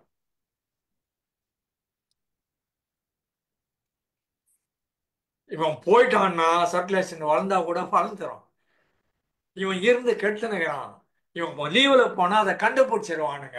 அப்ப என்ன பண்ணணும், போவாத, ஒரு நாளும் லீவ் போடாது, 365 நாளும் ஆபீஸுக்கு வா, என் தலையில தான் ஓடுதுன்னு நம்பவை. நான் போய் இது வளர்ந்துச்சுன்னா எனக்கு கொடுக்குற காசு வேஸ்ட்னு கண்டுபிடிச்சிருவானுங்க. பல நேரங்கள்ல நாம அது மாதிரி இருக்கிறோம். ஆபீஸுக்கு போறோம், வேலை செய்யறோமா, ப்ரொடக்டிவிட்டி வருதா? சரியா? சயின்ஸ் ஆஃப் நியூரோ பிளாஸ்டிசிட்டின்னு ஒன்று இருக்குது. பிளாஸ்டிக்னா நெகிழ்னா நிகழும், ஃபிளெக்சிபிளா இருக்கும், வளையும்னு அர்த்தம், வேற ஒன்றும் கிடையாது. சரியா? பிளாஸ்டிக் நெகிழின்னு சொல்லுவாங்க. நியூரோ பிளாஸ்டிசிட்டின்னா மூளை நெகிழ்ச்சி உடையது. எப்போ, எத்தனை வருஷம் வரைக்கும், சாவர வரைக்கும் நெகிழ்ச்சி உடையது, அதுக்கு நியூரோ பிளாஸ்டிசிட்டின்னு பேர். அப்படின்னா என்னன்னா, நீங்க புதுசா என்ன கற்றுக் கொடுத்தாலும் எந்த வயசுல வேணாலும் அது கற்றுக்கும். சார் வயசாயிடுச்சு சார், இப்பெல்லாம் வர வர எல்லாம் மறந்து போயிடுது சார், இப்போ எதுவும் நிலவுல நிற்கவே மாட்டேங்குது சார், இப்போ என்னால் 2 பக்கம் கூட படிக்க முடியல சார் அப்படிங்கிறாங்க. நீங்களா இதை சொல்ல சொல்ல என்ன ஆகும், செல்ஃப் ஃபுல்ஃபில்லிங் ப்ராஃபஸின்னு ஒன்று இருக்குது. நீங்கள் உங்களுக்கு சொல்வதெல்லாம் உங்களுக்கே மெய்ப்பிக்கப்பட்டு விடும். நீங்களே சொல்றீங்க, எனக்கு ஞாபகம் மறதி ஜாஸ்தி சார், ஞாபகம் பத்தி ஜாஸ்தியா தான் ஆகும். நான் எப்படிடா பல நேரங்கள் தம்பன் அடிக்கல, பல நேரங்கள்ல நான் எப்படி எல்லாத்தையும் ஞாபகம் வச்சுக்கிறேன்னு கேட்டான். நான் எல்லா இடத்துலயும் டெக்ளேர் பண்ணுது, ஐயாக்கு மறக்கவே மறக்காது, ஐயா எல்லாம் ஞாபகத்தில் வச்சிருப்பாரு, நினைவாற்றல் ஜாஸ்தின்னு டெக்ளேர் பண்ணிடுறது. கிளாஸ்ல பேசுற பேச்சு சொல்லலாம், இந்த ஆளு பேர் மறந்துடுச்சு, ஒன்றும் கவலைப்படாத, லெக்சர் முடிக்கிறதுக்குள்ள அந்த ஆள் பேர் உனக்கு சொல்லிடுறேன் வா அப்படின்னு டெக்ளரேஷன் கொடுத்துருவேன். கொடுத்த உடனே இங்க ஆழ்மனம், அடா பாதி வாக்கு கொடுத்துட்டியாடா, உன்னை இப்ப காப்பாத்தணுமேடா அப்படின்னு என்ன பண்ண, ஆழ்மனம் மட மட மட மடன்னு ஃபைலெல்லாம் ஓப்பன் பண்ணி பார்த்து, அது ராமசாமி இல்ல, சுப்பிரமணி இல்ல, கோவிந்தசாமி இல்ல, நரேந்திரன் இல்ல, கண்டு வச்சுட்டோம்மா கிருஷ்ணமூர்த்தி அப்படின்னு கையிலப்படுத்துறோம். அப்ப நான் சதான் இங்க சொல்லிடுறது. புரியுதா? நம்ம டெக்ளேர் பண்ணிட்டோம்னா ஆழ்மனம் தன்னால வேலை செஞ்சு கரெக்டான ஃபைல் எடுத்து, கரெக்டான ஃபைல் வந்தோடனே எனக்கு கொடுத்துரும். ப்ராசஸ் பண்றப்பது கொடுக்காது. நான் பாட்டு லெக்சர் அடிச்சுட்டு இருப்பேன், பசங்க பாட்டு கட்டிட்டு இருப்பாங்க, டமால்னு பார்த்தோம்னா சரியான ஆன்சர் வந்தோடனே வந்துடுச்சான்னு சொல்லிடுவேன். ஸோ நினைவாற்றல் நல்லாகுதுன்னு சொன்னீங்கன்னா நல்லா வந்துடும். எனக்கு நினைவாற்றலே இல்லைன்னு சொல்லி வந்தீங்கன்னா அதுவும் வரும். ஏன்னா இது செல்ஃப் ஃபுல்ஃபில்லிங் ப்ராபஸி.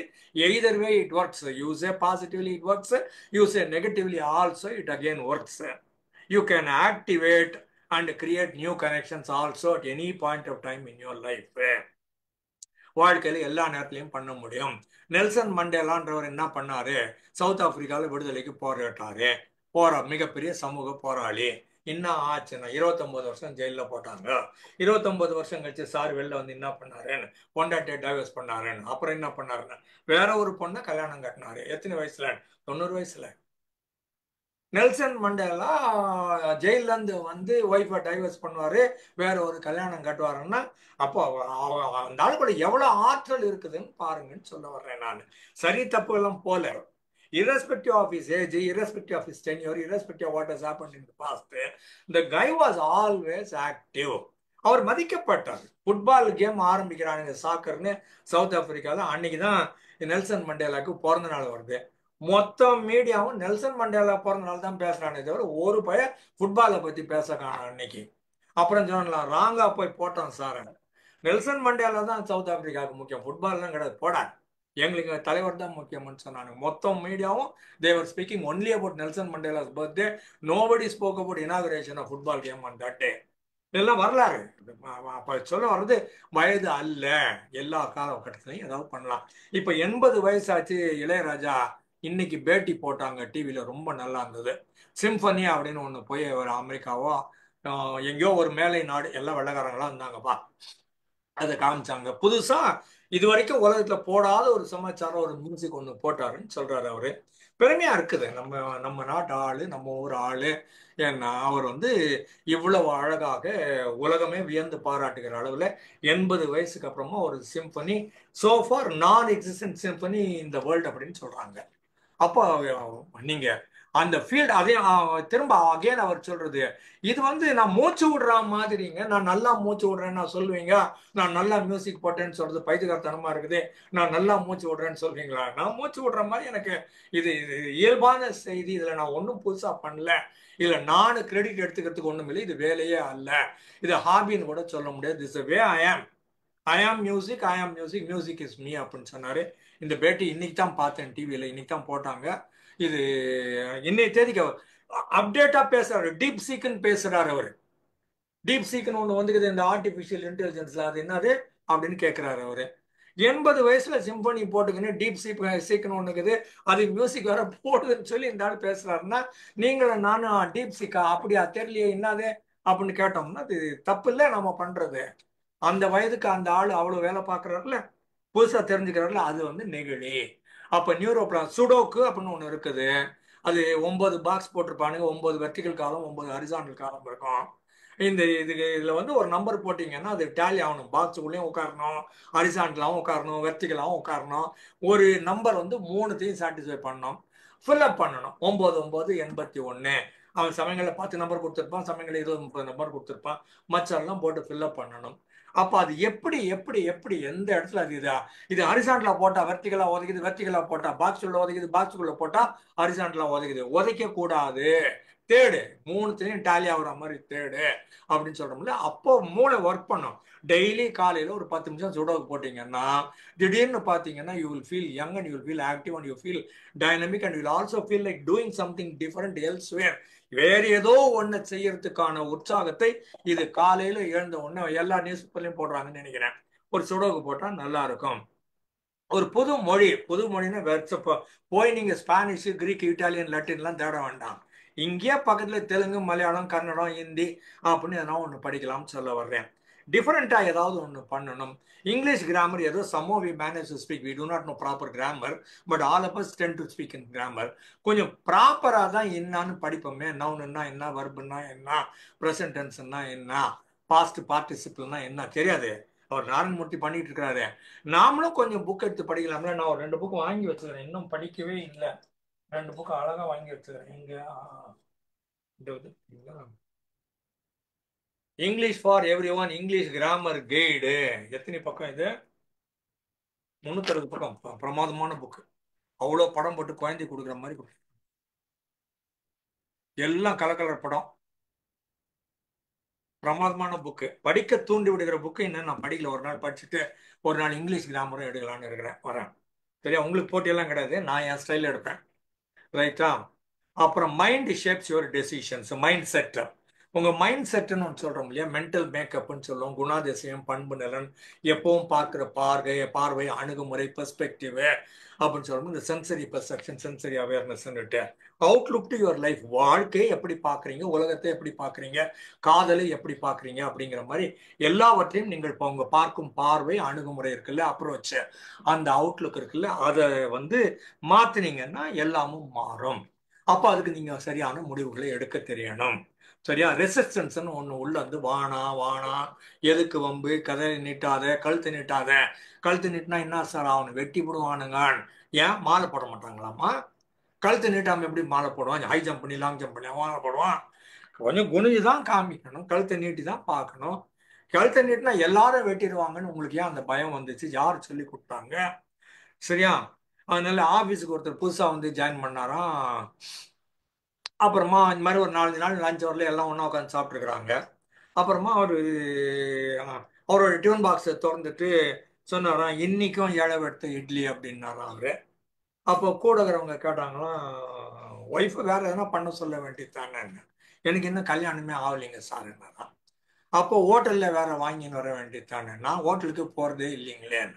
அப்போ எங்கேருந்து தாண்டா இட்லி வந்தது? நான் தாங்க காலையில் சமைச்சேன்னு. வேற எதுனா சமைக்க வேண்டியது தானே, வேற தெரியாதுங்களேன்னு. நாங்கள் கல்யாணம் கட்ட மாட்டோம், நாங்கள் ஹோட்டலுக்கு போக மாட்டோம், நாங்கள் வேற சமைக்க கற்றுக்க மாட்டோம். சரி இட்லி பண்ணேன், சந்தோஷமா சாப்பிட வேண்டியது தானே. ஓப்பன் பண்ணிட்டு இன்னைக்கும் இளவட்ட இட்லி, நீ பண்ணுறதையே பண்ணுவேன், அதையும் இளவட்ட இட்லின்னு சொல்லுவியா? அது மாதிரி நாம் பல நேரங்களில் பண்ணி கொண்டிருக்கிறோம். இது பார்த்தா கிண்டல் மாதிரி இருக்கும், நாம் அதையே பண்ணினுக்கிறோம், வெறுப்பில் பண்ணின்னு உட்கார்ந்து இருக்கிறோம். நான் எங்க பண்றேன்னு கொஞ்சம் யோசிச்சிங்கன்னா உங்களுக்கு ஆன்சர் கிடைக்கும். இவனை பார்த்து சிரிச்சிங்கன்னா ஒன்றும் கிடைக்காது. புரியுச்சா? சிரிக்கப்பட வேண்டிய ஆள் அவன் இல்லை, நானு. இன்டர்னலா பாருங்கன்னு சொல்ல வர்றேன் நானு. சரியா? Rewrite your limiting beliefs, negative ideas, self imposed ideas based on your past experiences. கீழே விழுந்தோன்னு அதை மட்டும் நல்ல ஞாபகம் வச்சிருந்து பண்ணிடுறோம். அதே மாதிரி இதை question and challenge your belief system. இது நிஜமாவே ரைட்டு தானா? பண்ணி பார்த்தா தான் இன்னும் ஆகும். ஃபெயிலே ஆயிடுவோமா? ஃபெயில் ஆனாதான் இன்னா. அவன் ஃபெயில் ஆனா அவன் கிண்டல் பண்ணுவான், அவன் கிண்டல் பண்ணாதான் இன்னா. யாரும் கிண்டல் பண்ணக்கூடாது, நாங்கள் ஃபெயிலே ஆகக்கூடாது, நாங்கள் பாஸ் தான் ஆகணும், நாங்கள் 90 மார்க் வாங்கி தான் பாஸ் ஆகணும். எவன் சொன்னா 60 மார்க் வாங்கி பாஸ் ஆகு, ஃபெயில் ஆகும் 30 மார்க் வாங்கி. அவன் சிரிச்சா சிரிக்கட்டும், சிரிச்சா அவனுக்கு என்ன போச்சு? எல்லாத்துக்கும் ஓகேன்னு சொன்னீங்கன்னா அப்பதான் விடுதலை கிடைக்கும், ஃப்ரீடம் கிடைக்கும். அப்புறம் எழுத்து சீர்திருத்தம்னுட்டு அந்த காலத்தில் பெரியார் பண்ணாரு. இந்த லைன்னா இப்படி போடுவாங்க, நைன்னா இப்படி போடுவாங்க, நைன்னா இப்படி போடுவாங்க, புரியுதா? அந்த மாதிரி ரான்னா இப்படி சுத்தி அப்படி போட்டு இருந்தாங்க. இப்போ அதை ரான் போட்டா இப்படி போட்டு கொம்பு கால் போட்டுக்கோ அப்படின்னு சொன்னாங்க. இந்த சீர்திருத்தம் எல்லாம் பெரியார் 60-70 வருஷம் முன்னால் பண்ணிட்டாரு. அதுக்கும் மேல கூட இருக்கும்னு நினைக்கிறேன், எனக்கு தெரியாது. இந்த எழுத்து சீர்திருத்தம்னு வரும்போது இது மக்கள் கொஞ்சம் பேசிட்டு இருந்தாங்க ஒரு காலகட்டம், 50-60 ஆண்டுகளுக்கு முன்னால. 55 ஆண்டுகள் இருக்கும், நான் காலேஜ் படிக்கிறேன். அப்போ லோக்கல் லைப்ரரி அத்தாரிட்டி, இப்போ தேவனைய பாவனர் லைப்ரரின்னு பேர் மட்டும் மவுண்ட் ரோட்ல, அதுல ஒரு காம்படிஷன் தான் ஒன்று வச்சாங்க. பள்ளி குழந்தைகளுக்கு, +2 படிக்கிற பசங்களுக்கெல்லாம் வந்து ஒரு தமிழ்ல ஒரு காம்படிஷன் ஒன்று வச்சாங்க. அதுக்கு தலைமை தாங்கி ஆர்கனைஸ் பண்ணவர் பேராசிரியர் அறிவழகன் பேர். நம்ம அன்பழகனுடைய அண்ணனோ தம்பியோ அவரு. பேராசிரியர் அறிவழகன் பேர். ரொம்ப சின்ன வயசுல 40-50 வயதுக்குள்ள இறந்து போயிட்டார், ஹார்ட் அட்டாக்ல இறந்து போயிட்டார் அவரு. அவர் வந்து ஆர்கனைசர். என்னுடைய தங்கை அந்த காம்படிஷனு வந்திருந்தா. சரி, தங்கையை கூட கூட்டிகிட்டு வந்து துணைக்கு வந்தேன். நாங்கள் கூப்பிட்டு வந்தேன். சரி, ட்ராப் பண்ணிட்டு திரும்ப வீட்டுக்கு போயிட்டு திரும்ப வந்து கூப்பிடணும். 2 hours, 10லேருந்து 12, 11லேருந்து 1 அது டைமிங்கு. எல்லாம் ஸ்கூல் பசங்க 50, 100 பேர், பெரிய ஹால்னு வச்சுக்கோங்களேன். எல்லாரும் கையில் ஒரு தலைப்பு கொடுத்து கட்டுரை ஒன்று எழுதணும். அதை வந்து 2 ஹவரில் எழுதணும். ஒரு 10 பக்கம் கட்டுரை மாதிரி ஒன்று எழுதி தரணும் அந்த போட்டி.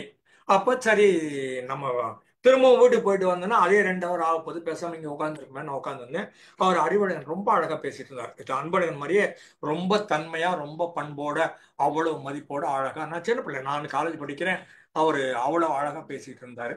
அப்புறம் இந்த பசங்க ஒவ்வொன்றா வந்து 1 hour ஆனதுக்கப்புறம் அது எழுதி எழுதி கொடுத்துட்டு போச்சுங்களா.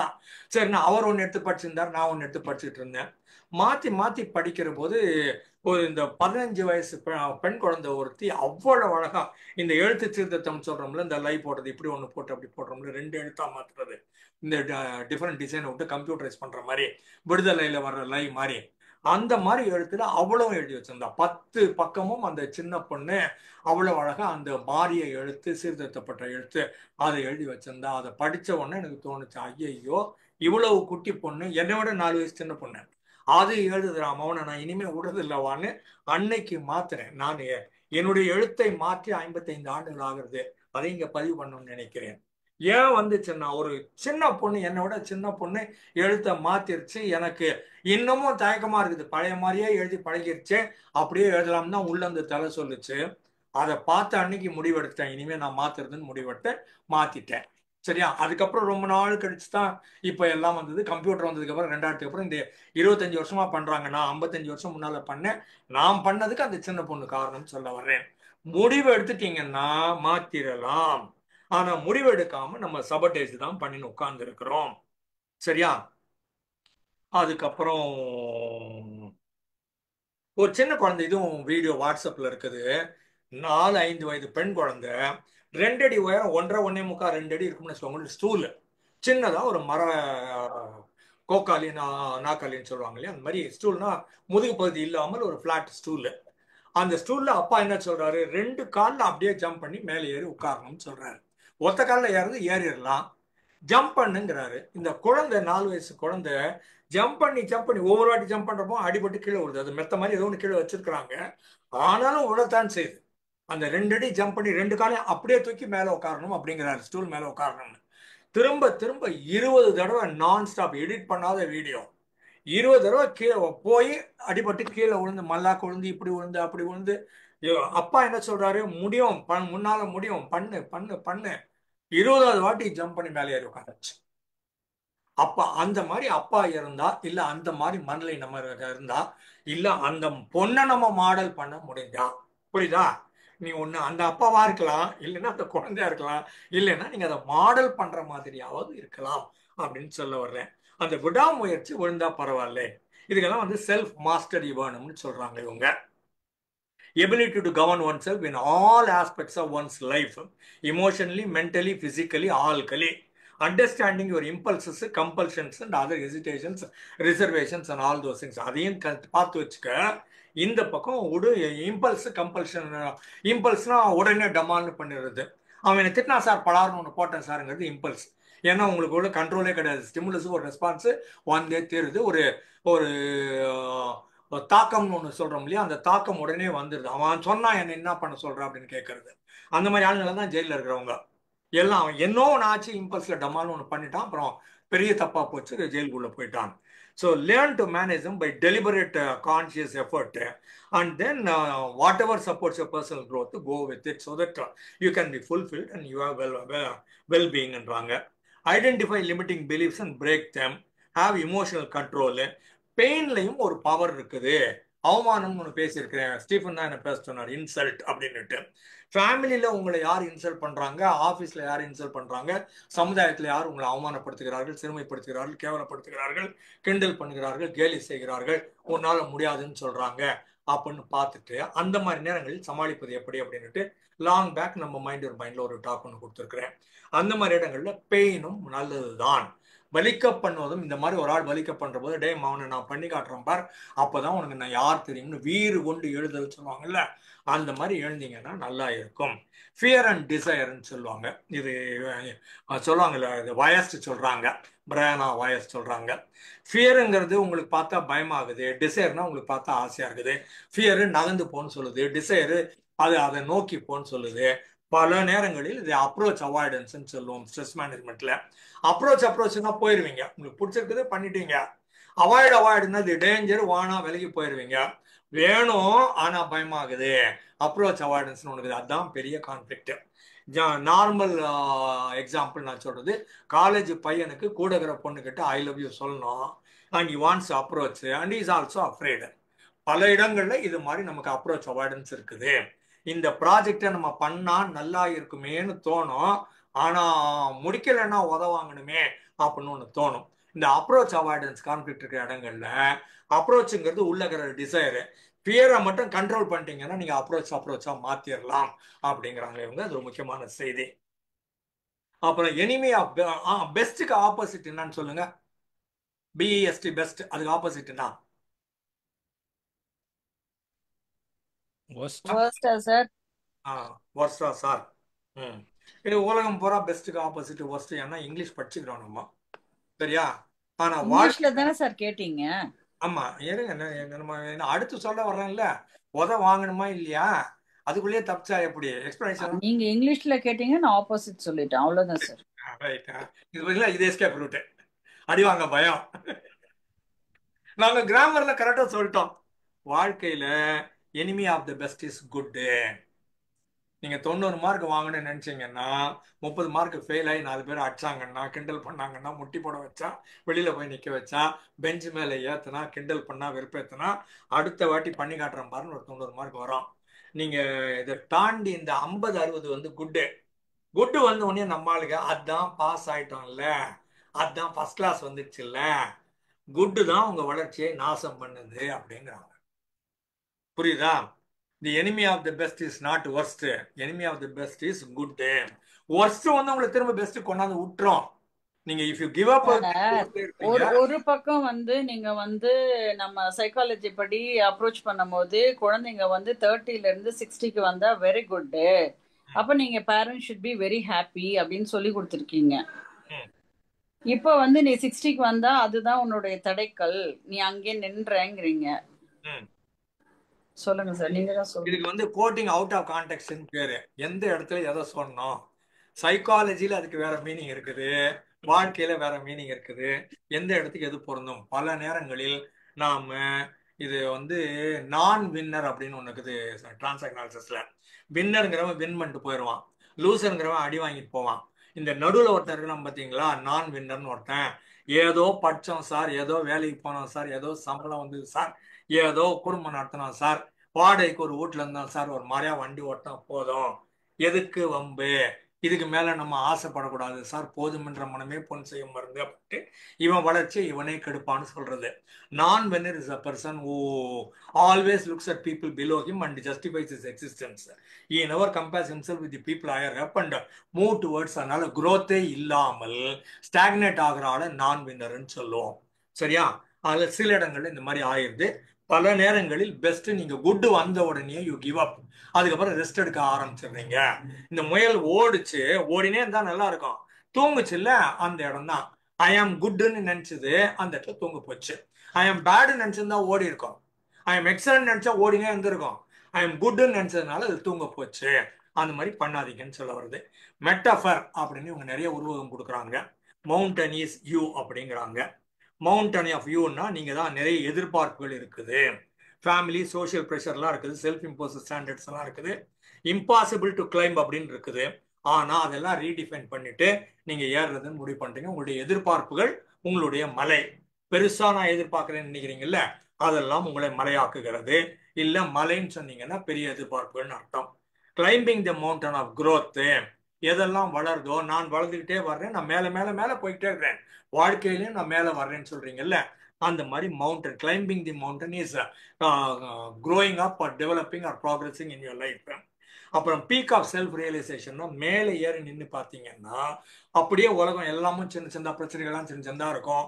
உலகம் வேற மாதிரி பார்வை அளிக்கும். நீங்க உலகத்தோட இருக்கிற போது உலகம் வேற மாதிரி இருந்தது, நீங்க மேலே ஏறி பார்க்கிற போது உலகம் வேற மாதிரி இருக்குது அப்படின்னு சொல்றதுனால வேறு விதமான பார்வை. அதே உலகத்துல ஆனா வேற ஒரு இடத்துல இருந்து மலை உச்சில இருந்து பாத்தீங்கன்னா வேறுபட்டதா கிடைக்கும் அப்படின்னு சொல்றாங்க. Reaching the summit is self-realization, self-actualization. Mountain is challenging. எல்லா மவுண்டனும் சேலஞ்சிங். ஈஸியா நீங்க தரையில நடக்கிற மாதிரி நடந்துட முடியாது, இல்ல வண்டியில போற மாதிரி போயிடவும் முடியாது. வண்டி உங்களை ஈஸியா ஆக்குது, தரையில் நடக்கிறது ஈஸியா இருக்குது. மலை மேல நீங்க தான் நடக்கணும், உங்க காலத்தான் பயன்படுத்தி ஆகணும். அப்போ மேல போனா ஆக்சிஜன் கம்மியா இருக்குமே, ஆக்சிஜன் சிலிண்டரை நீங்க தான் தூக்கணும். அப்போ பெருசா ஒண்ணு தூக்கின்னு போனா அவ்வளவு வெயிட்டையும் தூக்கின்னு போக முடியாது. கம்மியா தூக்கினா பத்தாம போச்சுன்னா ஒரு பேலன்ஸ் கண்டுபிடிக்கணும். யாரு? நீ தான் கண்டுபிடிக்கணும். அது எப்படி கண்டுபிடிப்பேன்? கொஞ்சம் கொஞ்சமா ஏறி ஏறி ஏறி ஏறி ஆக்சிஜன் 10ல இறங்கிடலாம். இறங்கு. ஆக்சிஜன் ரொம்ப ஜாஸ்தி ஆகுது, மேல போனதுக்கு அப்புறம் இன்னும் 10 லிட்டர் ஆக்சிஜன் இருக்குது. 10 லிட்டரான்னு தெரியாது, இன்னமும் இவ்வளவு இருக்குது. அன்னசரியா இவ்வளவு வெயிட் தூக்கி இருக்கீங்களே, அடுத்த வாட்டி தூக்கிவிடாது. எப்ப தெரியும்? நடந்துகிட்டே இருந்தா தெரியும். திரும்ப திரும்ப நடந்துகிட்டே மலை ஏறினா தெரியும். அதனால mountain is challenging, it calls for courage, determination, will power. Mountain is also about fear. உங்களுக்கு பயமா இருக்குது, முடியுமா, மூச்சு வாங்குது, ஆக்சிஜன் இருக்குமா, கை வலிக்குது, கால் வலிக்குது, பள்ளம் இருக்குது அப்படின்றது. Mountain as perspective and uncertainty. நீங்க பார்க்கிற பார்வையில மவுண்டன் இருக்குது, இது கொஞ்சம் தானே பண்ணிடலாமே, கொஞ்சம் ரெஸ்ட் எடுத்தும் போயிடலாமே அப்படின்னு நினைச்சீங்கன்னா அது பெர்ஸ்பெக்டிவ். முடியவே முடியாதுன்னு நினைச்சீங்கன்னாலும் அதுவும் பெர்ஸ்பெக்டிவ். அன்சர்டன்டி, எந்த இடத்துல எது இருக்குதுன்னு தெரியாது. Uncertainty but still you are willing to move அப்படிங்கிறது. அப்புறம் mountain is all about inner struggle. உங்க உள்ளுக்குள்ளேயே ஒரு கான்ட்ரடிக்டரி மெசேஜ் ஓடினே இருக்கும். வானா உற்று, இல்ல பாத்துடலாம், இன்னும் 2 ஸ்டெப்பு போகலாம், ஏன்டா பைத்தியக்காரத்தனமா மேல போறேன், உள்ள ஒண்ணு ஓடினே இருக்கும். ஒரு கான்ட்ரடிக்டரி மெசேஜ், பண்ணலாமா வேணாமா, திரும்பி போயிடலாமா அப்படின்னு சொல்லினே இருக்கும். புரியுதா? அந்த இன்னர் ஸ்ட்ரகிள் வாழ்க்கையில எல்லா இடத்துலயும் இருக்குது. அது மவுண்டன் ஏறுறப்ப அந்த இன்னர் ஸ்ட்ரகிள் உங்களுக்கு ரிவீலிங்கா தெரியுது. வெளிச்சம் போட்ட மாதிரி ஸ்டீரியோபோனிக் சவுண்ட்ல 70 mmல தெரியுது அப்படின்னு சொன்னாங்க. அப்புறமா உங்க பர்சனல் லிமிடேஷன்ஸ், உங்களுடைய கெப்பாசிட்டி என்ன, எது வரைக்கும் போகலாம், எதுக்கு மேல போக முடியாது அப்படின்னு அந்த லிமிடேஷனை காட்டக்கூடியதாகவும் இருக்கிறது. லிமிடேஷனை உடைச்சு மேல போகக்கூடிய வாய்ப்பையும் தருகிறது. இது வரைக்கும் நீங்க என்ன நினைச்சீங்க? 1000 அடி தான் போக முடியும்னு நினைச்சீங்க, இப்போ 1100 அடி போயிருக்கிறீங்க. அப்ப திடீர்னு என்ன சொல்றது? அப்போ இப்படியே ட்ரை பண்ணினே இருந்தா 2000 வந்துடும், இல்ல ஒரு மாசத்துல 2000 பண்ணிடலாம். அப்ப லிமிடேஷன்ஸை உடைக்கக்கூடியதும் தருகிறது. Mountain is a symbol of transformation. நான் முன்னால இருந்த ஆளு வேற, மலை உச்சி ஏறினதுக்கு அப்புறம் பார்க்கிற பார்வையே, என் வாழ்க்கை பாதையை நான் பார்க்கிற பார்வையே மாறிவிட்டது. அப்படின்னு mountain is also a journey. மவுண்டனுங்கிறது திரும்பவும் அங்கதான் இருக்க போகுது, திரும்பவும் நீங்க ஏறத்தான் வேணும். இது ஒரு ஜேர்னி, முடிஞ்சிருச்சு அவ்வளவுதான், மேலே ஏறிட்டோம்னு சொல்றது இல்லை. மகாபலிபுரத்தில் ஒரு நாள் ட்ரைனிங் ப்ரோக்ராம் 2 நாள் பண்ணேன். வெள்ளிய நைட்டு போயிட்டு ஒரு கம்பெனிக்கு, சனிக்கிழமை காலைல 6 மணிக்கு வாங்க, சூரிய உதயம் பார்க்கலான்னு எல்லாம் வந்தானுங்க. அங்கே ரிலாக்ஸேஷனாக சொல்லி கொடுத்தேன். மறுநாள்னு சொன்னேன், ஞாயிற்றுக்கிழமை காலைல எல்லாம் வந்துருங்க, காலைல பார்க்கலாம், சூரிய உதயம் பார்க்கலாம், ரிலாக்ஸேஷன். சார் நேற்றே பார்த்துட்டேன் சார், இனிமேல் பார்க்கறதுக்கு என்ன இருக்குதுன்னு கேட்டானுங்க. நம்ம ஆளுங்க அவ்வளோதான், அதுக்கு மேலே ஒன்றும் இல்லை. வாழ்க்கையில் ஒரு நாள் நாங்கள் சூரிய உதயம் பார்த்துட்டோம்னா முடிஞ்சிடுச்சு, ஜென்ம சாபல்யம் அடைஞ்சிடுச்சு. அந்த மாதிரி இல்லாமல் இட்ஸ் அ ஜேர்னி, திரும்ப திரும்ப வரணும். அப்புறம் it is journey not the submit. மேலே ஏறுறது முக்கியம் அல்ல, அதற்கான முயற்சியில் ஈடுபடுகிறீர்கள்ல, அதுக்காக நீங்க பாடுபடுறீங்கல்ல, அதுக்காக வலியெல்லாம் அனுபவிக்கிறீங்கல்ல, ஆனாலும் விடாமுயற்சியோட வலியையும் தாண்டி மேலே ஏறன்னு முடிவு பண்றீங்கல்ல, அந்த journey is important. The process, the setback, the lessons learnt, இது எல்லாமும் இம்பார்ட்டன்ட். ஸோ செல்ஃப் சபோட்டேஜை விட்டுட்டு இந்த மாதிரி மலை ஏறுவதாக பாருங்க. அந்த மவுண்டன் தான் நீங்க. It is a journey not the submit. Mile stones இந்த ஜேர்னி இருக்குது. ஒவ்வொரு 1000 அடி தாண்டிட்டோம், 1100 தாண்டிட்டோம், 2000 தாண்டிட்டோம், 3000 தாண்டிட்டோம். அந்த மைல் ஸ்டோன்ஸும் இம்பார்ட்டன்ட். இன்னர் ஸ்ட்ரகிளை இது காட்டுகிறது. ஓவர் கமிங் பர்சனல் லிமிடேஷன்ஸை உடைச்சு மேலே வளர வழிவகுத்து தருகிறது. டிரான்ஸ்ஃபர்மேஷன் முற்றிலும் மிகப்பெரிய மாறுதல்களை உண்டாக்குகிறது. இது உங்களுக்கு பெரிய சவால்களை கொடுக்கிறது. நீங்க இந்த பயத்தை, அச்சத்தை எல்லாம் தாண்டி வர உதவுகிறது. அன்சர்டன்டி, பார்க்கும் பார்வையின் கோணம், அணுகுமுறை இதை மாற்றி தருது. உங்களுடைய எதிர்பார்ப்புகளை ரொம்ப பெருசாக்குது. வளர்ச்சிக்கான வழிவகைகளை இது காட்டுகிறது. நீங்கள் உங்களுடைய உண்மையான பொட்டன்ஷியலை அடைவதற்கும் மவுண்டன் உதவுகிறது. Mountain is you. I am ton.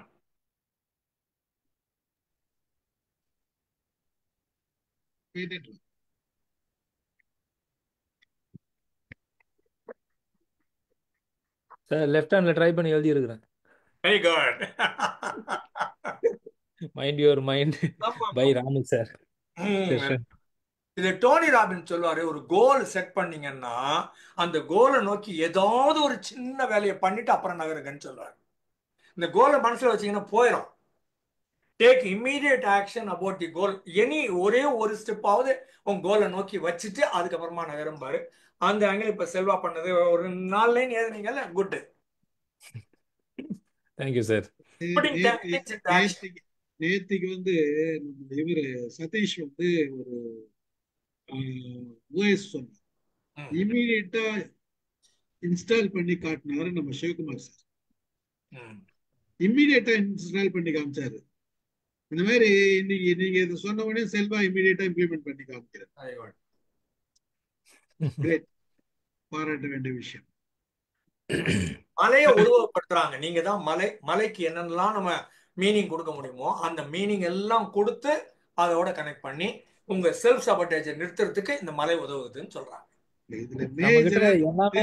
நம்ம கிட்ட வசனம் எல்லாமே இருக்கு சார். மலடா அண்ணா மலடா அப்படின்ட்டு. அது நம்ம ரஜினியை தான் பார்த்துட்டு இருக்கோம். நம்மள சொல்லிக்கிறதே இல்லை.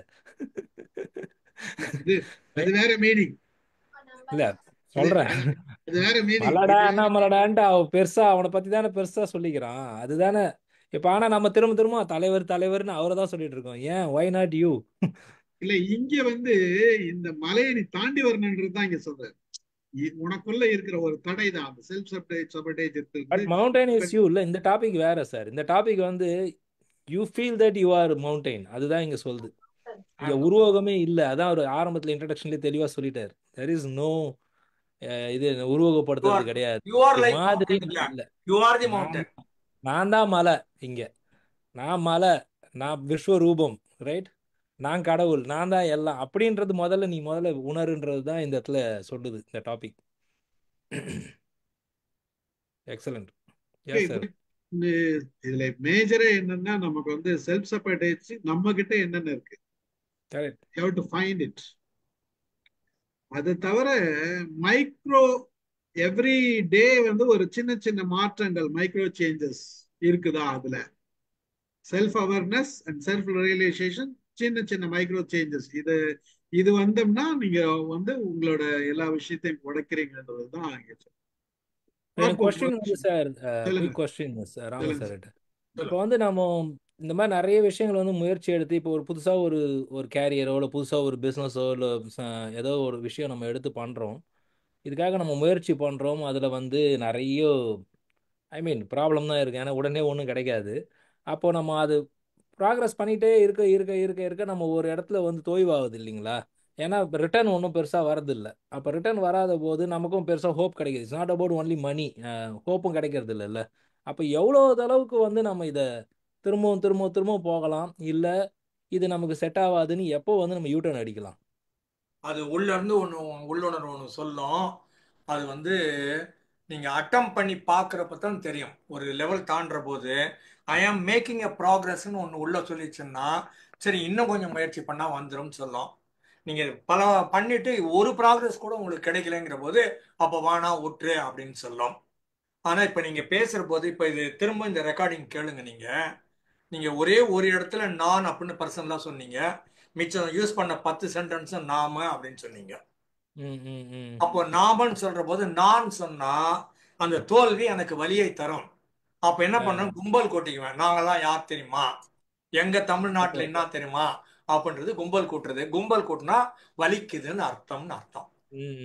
அப்ப இந்த சென்டென்ஸை திரும்ப நீங்க படிச்சு பாருங்க. நீங்க பேசுனதே இப்ப திரும்ப கேட்டு பாருங்க. சொன்ன அத்தனை சென்டென்ஸும் ப்ளூரல் இருந்தது. ஒரு கும்பல் நாங்கன்னு இருந்தது.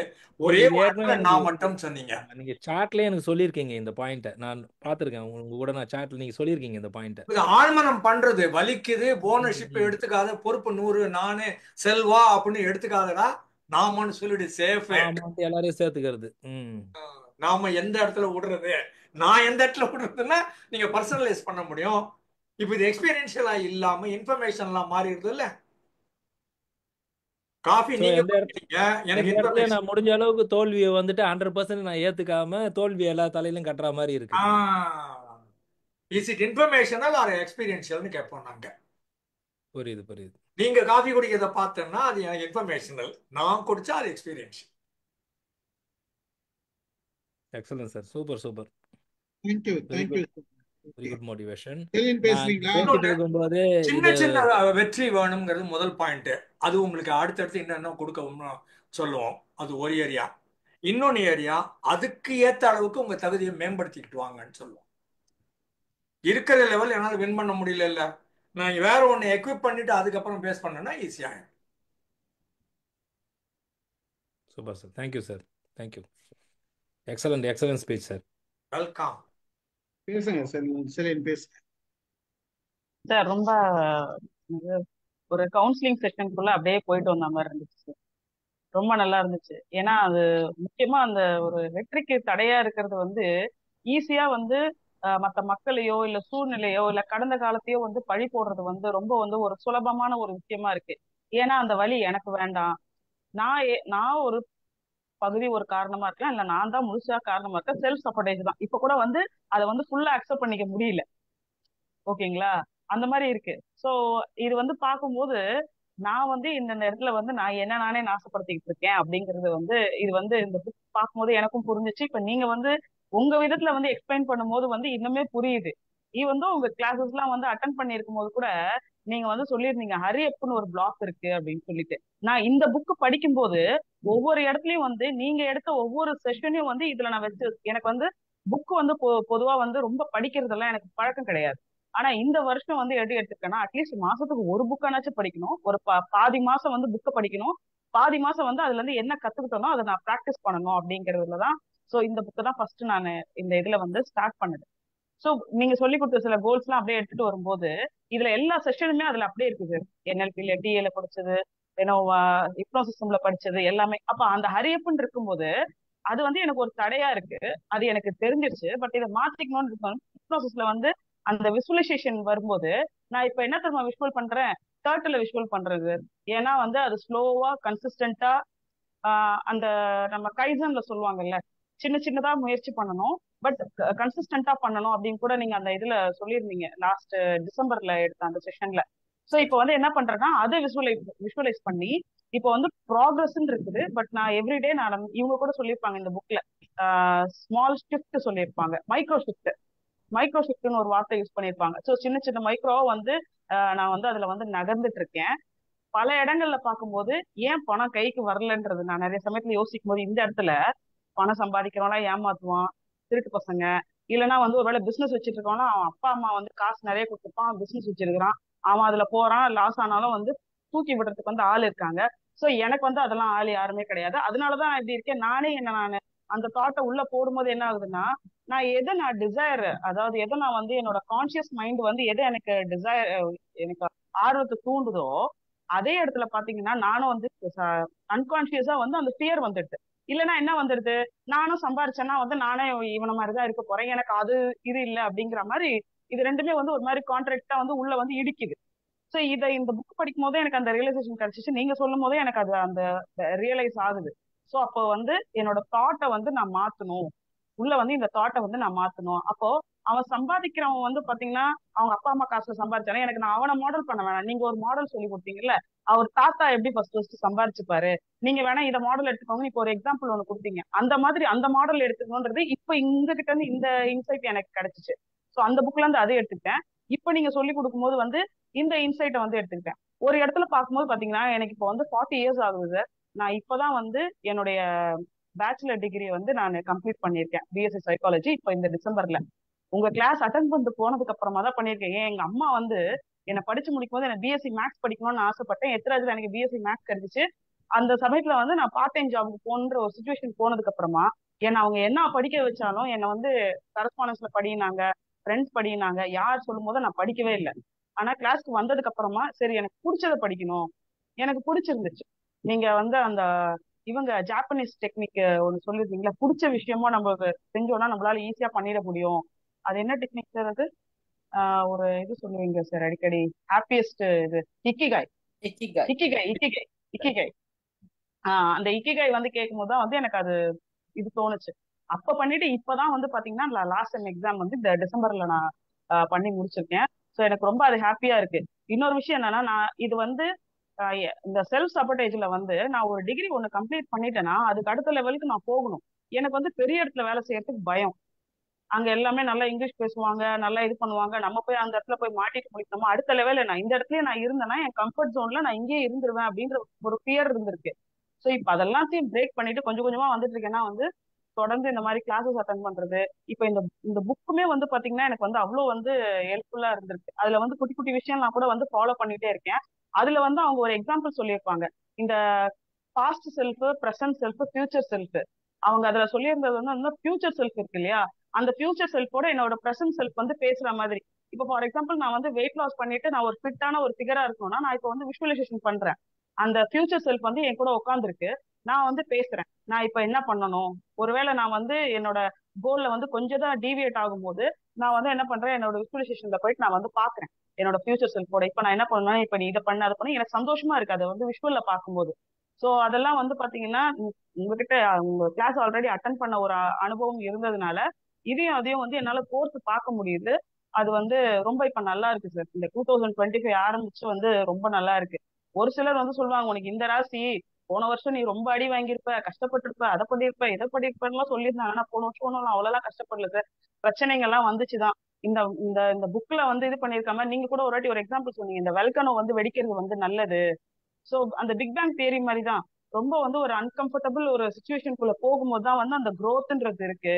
சோ இப்ப நீங்க சொல்லும் போது அந்த இது போய் அச்சீவ் பண்ணும்போது ஒரு ஃப்ரீடம் ஒண்ணு கிடைக்குதுல்ல, அந்த போற அந்த ஜேர்னி தான் முக்கியம்.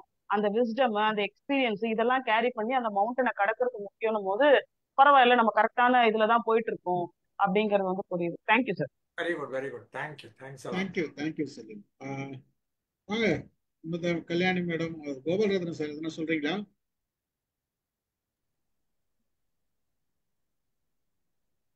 லேட்டா தான் வந்தீங்க. எஸ், அனைவருக்கும் வணக்கம் சார். வணக்கம். The mountain is you by Ramu sir is as usual very good. So மலையை பற்றி கேள்விப்பட்டு மலைத்து போனேன். It is purely psychological approach. நல்ல பாயிண்ட்ஸ் எல்லாம் very well explained. In general பார்த்தோம்னா நம்ம சேஃப் ஜோன்ல இருந்து தான் லைஃப்பை ப்ளே பண்றோம் பெரும்பாலும். ஸோ அதை தாண்டி போறவங்க தான் வந்து பெரிய அளவுக்கு சக்சஸ் ஆகுறாங்கன்றது நிதர்சனமான உண்மை. கோல் இஸ் ஆன்வர்ட் ஜேர்னி அப்படின்னு ஒரு வார்த்தை சொன்னீங்க, அது ஒரு நல்ல பாயிண்ட். அதே மாதிரி self talk and its usage is very good tip, நல்ல ஒரு டிப்ஸா இருந்தது. Change the direction now, excellent point. அதெல்லாம் நிறைய பேர் வந்து அதை உணர்றது இல்லை. ஸோ நிறைய நம்ம பள்ளிக்கூடத்தில் படிக்கும்போது நிறைய பிள்ளைகள் வந்து இமீடியட்டா ஆன்சர் சொன்னாங்க வாத்தியார் கேள்வி கேட்கும்போது. ஸோ முந்திரி கொட்டை மாதிரி எழுந்து சொல்லுவான், ஒருவேளை தப்பா கூட இருக்கலாம். பட் அந்த நேரத்துல வந்து அவங்களுக்கு கிடைக்கிறது வந்து என்கரேஜ்மெண்ட் இல்லை, பெரும்பாலும் சப்ரஷன் தான், இன்க்ளூடிங் டீச்சர்ஸ். நீ உட்கார் அப்படின்னுடுவாங்க. அந்த மாதிரிலாம் நிறைய பார்த்துருக்கேன். அந்த மாதிரி சப்ரஸ்டு ஆக்டிவிட்டி தான் நம்ம சுற்றியும் நடந்துட்டு இருக்கு. So postponing action leads to delay in the results, உண்மையான உண்மை இது. ஸோ மூவ் அப்படின்றது வெரி குட் ஸ்டிமுலேஷன் வேர்டு இது. So enemy of the best is குட்ன்னு சொன்னீங்க, நிறைய புது பாயிண்ட் இது. ஸோ சிங்க நடை போட்டு சிகரத்தில் ஏறுன்னு வைரமுத்துடைய வரிகள் சூப்பர் ஸ்டார் பாடினது இப்போ ஞாபகம் வருது. So thank you Ramu sir, thank you Stephen sir, thank you sir. Amutha madam, Kalyani madam யாருன்னா பேசுறீங்களா? அமுதா மேடம் பேசட்டும் சார். அமுதா மேடம் இவங்க கடைசியா தான் வருவாங்க அவங்க. சார் நான் கடைசியா வந்தேன், அதனால கடைசியா வரேன். சரி, சொல்லுங்க மேடம். வணக்கம் சார், எல்லாருக்கும் வணக்கம் சார். நம்ம ராமநாதன் சார் பேச்சு ரொம்ப அற்புதமா இருந்தது. நமக்கு நாமே தான் தடை போட்டுக்கிறோம். நான் கொஞ்ச நேரம் ஃபேஸ்புக்ல பார்த்துட்டு அதுக்கப்புறம் தான் இதுக்குள்ளார நான் வந்தேன். அப்பதான் சார் அந்த இதெல்லாம் சொல்லிட்டு இருந்தாங்க. நீங்க நேரா போனா நேரா பார்த்துக்கிட்டு போ, இங்க பார்க்காத அங்க பார்க்காத, அக்கம் பக்கம் பார்க்காதே, ஆளை கண்டு மிரளாதேங்கிற பாட்டு தான் ஞாபகம் வந்தது. அது கத்துக்கிற வரைக்கும் தான். கத்துக்கிட்ட பிறகு நீங்க 4 பக்கத்துலயும் கண்ணை ஓட்டிக்கிட்டு வாழ்க்கையை நடத்திக்கிட்டு தானே சார் போயாகணும். அதுக்கப்புறமும் ஒரே மாதிரி நம்ம எப்படி சார் போக முடியும்? 4 பக்கமும் பாக்குற மாதிரி தான் இருக்குது. ரொம்ப அருமையா இருந்தது சார். இன்னொன்னு உங்ககிட்ட சொல்லணும்னு நான் நினைச்சேன். நீங்க மலையா நம்மள நினைச்சுக்கணும் அப்படின்னு நீங்க சொன்னீங்கல்ல சார். இப்போ இந்த தியானம் சொல்லி கொடுக்குறவங்க என்ன பண்றாங்க அப்படின்னா, நீங்க வந்து நல்ல ஆழ்ந்த ஒரு இது கொஞ்ச நேரம் அப்படியே கூட்டிட்டு போறாங்கல்ல நம்மள, இந்த தலையில இருந்து கால் வரைக்கும் ரிலாக்ஸ் பண்ண சொல்றாங்க. அப்புறம் மூச்செல்லாம் விட்டு இழுக்க சொல்றாங்க. அதுக்கப்புறம் கண்களை மூடி அமர்ந்துட்டு ஒரு பெரிய மலையை நினைச்சுக்கங்க அப்படின்னு சொல்றாங்க. அதாவது உங்களுடைய கஷ்டங்களை ஒரு மலை மாதிரி நீங்க நினைச்சுக்கலாம். இல்ல உங்களுக்கு தொல்லை கொடுக்குற மனிதர்களை நீங்க எப்படி வேணாலும் நீங்க ஒரு பெரிய உங்களோட துயரங்களை நீங்க நினைச்சுக்கங்க.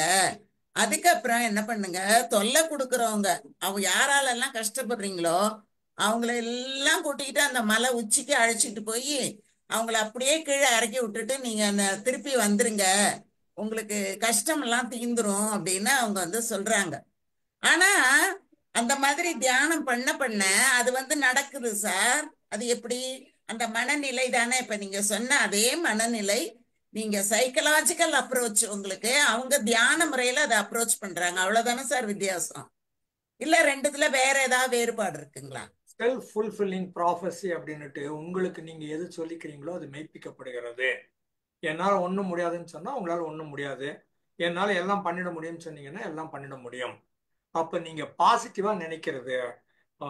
எமிலி கூவே அப்படின்னு ஒருத்தர், EMILE எமிலி கூவே COUE, பிரான்ஸு, அவர் சொல்லுவார், everyday in every way I am becoming better and better. ஒவ்வொரு நாளும் நாளும் நாளும் நான் முன்னேறி கொண்டே வருகிறேன், வளர்ந்து கொண்டே வருகிறேன். ஒரு நாளைக்கு இதை 1000 தடவை சொல்லிக்கோங்க. காலைல எழுந்ததுலேருந்து எப்போ வேணாலும் சொல்லிக்கோங்க, மனசுக்குள்ள நீங்களே சொல்லிக்கோங்க அப்படின்னாங்க. கேக்குதா இல்லையா? உங்களுக்கு தான் கேட்கு, மற்றவங்க கேக்குதா? கேக்குது. எல்லாரும் கேக்குது. அப்போ உங்களுக்கு தான் காணும். ஸோ அந்த மாதிரி எது உங்களுக்கு நீங்க அடிக்கடி சொல்லுங்க, என்னால முடியும்னு சொன்னீங்கன்னா முடியும். இது வேலைக்கு ஆகாதுன்னா வேலைக்கு ஆகாது.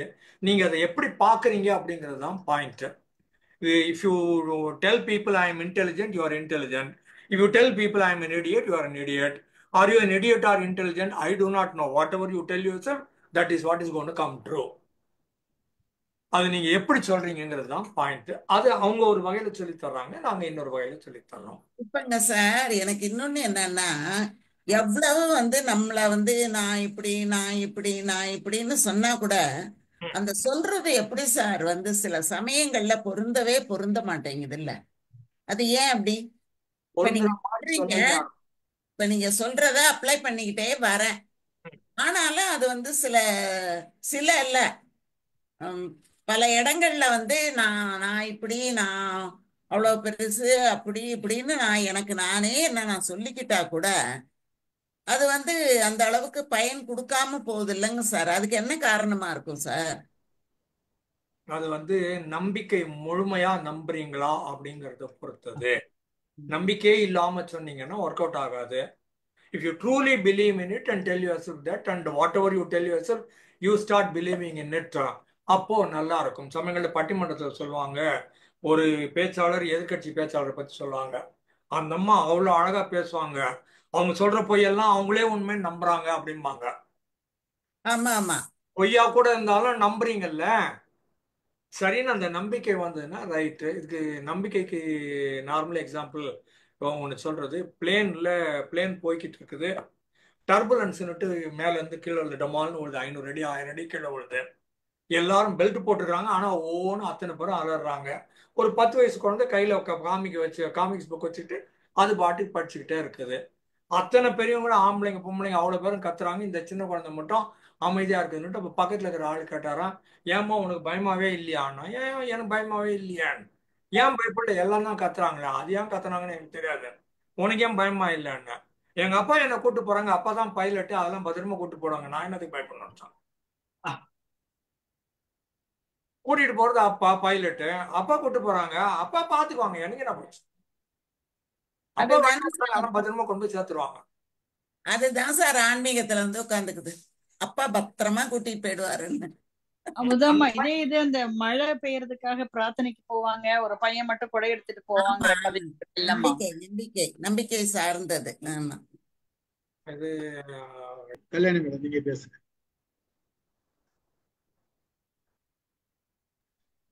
சார் நான் பாதியில இருந்து தான் வந்தேன். It's a nice session. பாதி பேசினா வம்புதான் எழுப்புது சார், நான் வேண்டாம். அவரு செல்வா சார் சொன்ன மாதிரி எதை எடுத்தாலும் உடனே செஞ்சு பார்க்கணும் அப்படின்னா அவர் சார் ராமு சார் சொல்ல எனக்கு அடுத்தது உடனே வம்பிழுக்கணும்னு தான் தோணுது. இப்ப ஒரு வேர்ஸ்ட்னு சொன்னா பேடுன்னு சொன்னா அந்த மாதிரி. இன்னொன்னு என்னன்னா இப்ப அமுதாமா சொன்ன மாதிரி சார் அதை கரெக்டா சொல்லிட்டாரு. அமுதாமாவே ஃபர்ஸ்ட் நம்பணும்னா இப்படிதான் அப்படிங்கிறத ஃபர்ஸ்ட் நம்பினா மட்டும்தான் முடியும். அதுக்கு நிறைய திமிரு வேணும். அந்த திமிரு இருந்தா மட்டும்தான் நம்மளால இது பண்ண முடியும். Thank you sir. Thank you thank you. முடிச்சுக்கலாமா? எல்லாரும் பேசிட்டாங்க. பலரு என்ன நம்ம எல்லாருக்குமே என்னன்னா ஒரு புத்தகம் வாசிக்கும் போதும் சரி, பல ட்ரைனர்ஸ் பேசும் போதும் சரி, எல்லாருக்குமே ஒரு எங்க ரீச் பண்ணணும்னு நாம நினைக்கிறோம்னா நம்ம பணம் சம்பாதிக்கணும், ஒரு நல்ல வசதியாகணும், ஒரு வெல்த் ஒரு சிச்சுவேஷன் வரணும்ன்றது தான் எல்லாருக்குமே எய்ம். அந்த எய்ம்ல தான் எல்லாருமே ஒர்க் பண்ணணும்.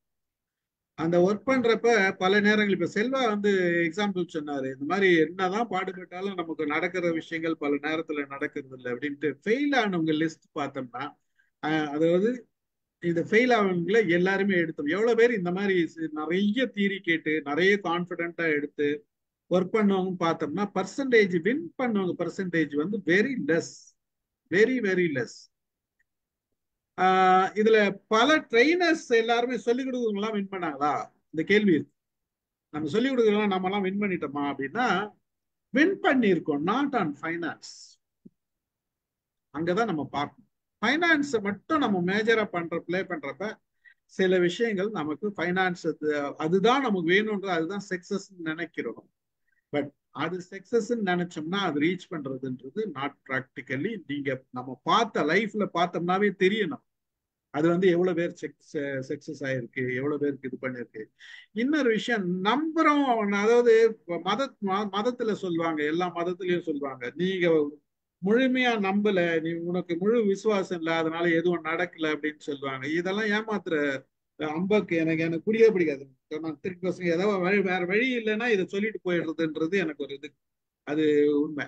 சரி, உழைக்கிறவனுக்கு தான் தெரியும் எவ்வளவு கஷ்டப்பட்டு உழைச்சான், எவ்வளவு நம்பிக்கையோட உழைச்சான், எவ்வளவு பணம் போட்டு உழைச்சான், எவ்வளவு கஷ்டப்பட்டான், எவ்வளவு காலத்தை வீண் பண்ணான்ற ஒவ்வொரு மணி துளியும் அவன் எப்படி ஒர்க் பண்ணான்றது தெரியும். அவன் ஏன் ஃபெயில் ஆனான்றது அவனுக்கு தான் தெரியுமே தவிர நம்ம பாக்குறவங்க எப்படி வேணா சொல்லலாம். அப்போ அந்த ரியாலிட்டின்றது என்ன? அது எல்லாருமே மணி நோக்கி ஓடுறோமா? நமக்கு சாட்டிஸ்பேக்ஷன் ஒண்ணு இருக்குதா? அந்த சாட்டிஸ்பேக்ஷன் லெவல் வரப்ப நம்ம நிறுத்திக்கலாமா? அதை பார்க்கணும். எக்ஸஸா இன்வெஸ்ட் பண்ண வேண்டியது, எக்ஸஸா வேணும்ன்றது போட வேண்டியது, பல இடங்கள்ல ஃபெயிலியர் ஆகுறது. நம்ம நல்லா இருக்கிறோம்னு நினைச்சிட்டு தான் இருக்கிறோம். 2000 இதுல எல்லாருமே நல்லா வாழணும்னு நினைச்சிட்டு தான் வாழறோம். பல நேரங்கள்ல பூகம்பம் பல நேரங்கள் சுனாமி போயிடுது இல்ல. There are things will change. எல்லாமே வில் சேஞ்ச். அதனால இது நம்ம certain things are not in our hand. நம்ம இந்த இயற்கையோட சில விஷயங்கள் ஒன்று இருக்குது. அந்த விஷயங்களை நாம கன்சிடர் பண்ண முடியாது. முடிஞ்ச அளவுக்கு இருக்கிறத லைஃப்ல சக்சஸ்ஃபுல்லா வாழறதை விட சாட்டிஸ்ஃபைடா மன திருப்தியா வாழறோம். அந்த கிடைக்கிறதுல எவ்வளவுக்கு ஹாப்பினஸ் நம்ம கொடுக்குறோம், எவ்வளவு என்ன சம்பாரிச்சோம். பல பேர் நிறைய சம்பாதிக்கணும்னு சம்பாதிச்சு ஃபேமிலியில ஃபெயில் ஆயிடுறது நிறைய பேர். ஒண்ணுமே சம்பாதிக்கும் ரொம்ப சக்சஸ்ஃபுல்லா ஃபேமிலியில இருக்கிறவங்க இருக்கிறாங்க. எதுவுமே இல்ல ஜாலியா இருக்கிற ஃபேமிலியும் இருக்காங்க, எதுவுமே இல்ல துன்பப்படுறவங்களும் இருக்கிறாங்க. அப்போ அந்த சாட்டிஸ்பேக்ஷன்ன்றது நமக்கு எங்க வருது? அந்த ஃபேமிலியை நம்ம ஃபேமிலியும் பசங்களையும் பக்கத்துல இருக்கிறவங்களையும் எல்லாரையும் எந்த அளவுக்கு நம்ம சாட்டிஸ்ஃபேக்டோம், நம்ம எப்படி ஃபீல் பண்றோம், அந்த உணர்வுக்கு நாம வருமானன்றதுதான் இங்க கேள்வி. அந்த உணர்வு எப்ப கிடைக்கும்னா நம்ம ஒரு வாழ்க்கையை வாழ்ந்த பிறகு பார்த்தோம்னா ஒரு ஸ்டேஜுக்கு அப்புறம் நம்ம ஃபீல் பண்ணுவோம், அட நம்ம உழைச்சது நிறைய ஃபெயில் ஆயிட்டோம்னு நினைச்சோம், பட் இன்னைக்கு we are satisfied. மனசளவுல நான் திருப்தியா இருக்கிறேன், நான் சக்சஸ்ஃபுல்லா இருக்கிறேன், ஓரளவுக்கு நான் வளர்ந்துருக்கேன், ஃபைனான்சியலா வளர்ந்துருக்கேன். அப்படி அந்த growth நமக்கு தெரியும்.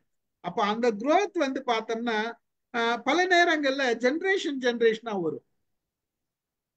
ஒரு ஜெனரேஷன் கொஞ்சம் வளர்ந்துருக்கும், அடுத்து ஒரு ஜெனரேஷன் அதுக்கு அடுத்த லெவல் போயிருக்கும், அதுக்கு அடுத்த லெவல் போயிருக்கும். ஒரு சில இடத்துல வளர்ந்த ஜெனரேஷன் இன்னொரு ஜெனரேஷன் டோட்டலா அழிச்சிருக்கு. யாரோ ஒரு சிலருக்கு தான் செட்டில் அந்த பைனான்சியல் வெல்த் ஒரு டிகிரி அதிகமான டிகிரி போறதுன்னு ஒரு ஏரியா இருக்கு, அது வேற விஷயம். பட் நம்ம எல்லாருமே அப்ப அந்த வளர்ச்சின்றது என்ன அப்படின்றது, நாம சாட்டிஸ்பேக்ஷன்ன்றது என்ன, ஹாப்பினஸ்ன்றது என்ன, இந்த ஹாப்பினஸ் லைஃப் இருக்குதா, அதை நோக்கி பிளான் பண்ணோம்னா இதெல்லாம் நம்ம கொஞ்சம் உழைக்கிற வரைக்கும் உழைக்கலாம், கிடைக்கிறதுல அந்த திருப்தி படுத்திக்குவோம். இதுல நம்ம எவ்வளவு தூரத்துக்கு நம்ம செட் பண்றோம் அப்படின்றதுதான். இன்னொரு விஷயம், நம்ம அடுத்து வர ஜெனரேஷன் வந்து அவங்களுக்கு உழைக்கிறதுக்கு நம்ம வாய்ப்பு கொடுக்கணும். அவங்க கொஞ்சம் நிறைய சம்பாதிக்கிறதுக்கும் திங்க் பண்றதுக்கும் வாய்ப்பு கொடுக்கணுன்றப்ப நம்ம லிமிட்டடா சேர்த்தா போதும், அதுக்கு மேல உழைக்க வேண்டாம், ஜாலியா இருப்போம், என்ஜாய் பண்ணுவோம்னு சொல்லிட்டு அவங்களுக்கு உழைக்கிறதுக்கும் வழிகாட்டிட்டு அவங்களோட லைஃப் வந்து அவங்க அவங்க அந்த அந்த லெவலை கத்து கொடுத்துட்டோம்னா அவங்களும் அந்த லெவல்ல வருவாங்க, உழைப்பாங்க. அந்த சாட்டிஸ்பேக்ஷனை நம்ம கத்து கொடுத்துருக்கோம், அந்த ஹாப்பினஸ் டிரான்ஸ்ஃபர் பண்ணுவோம்.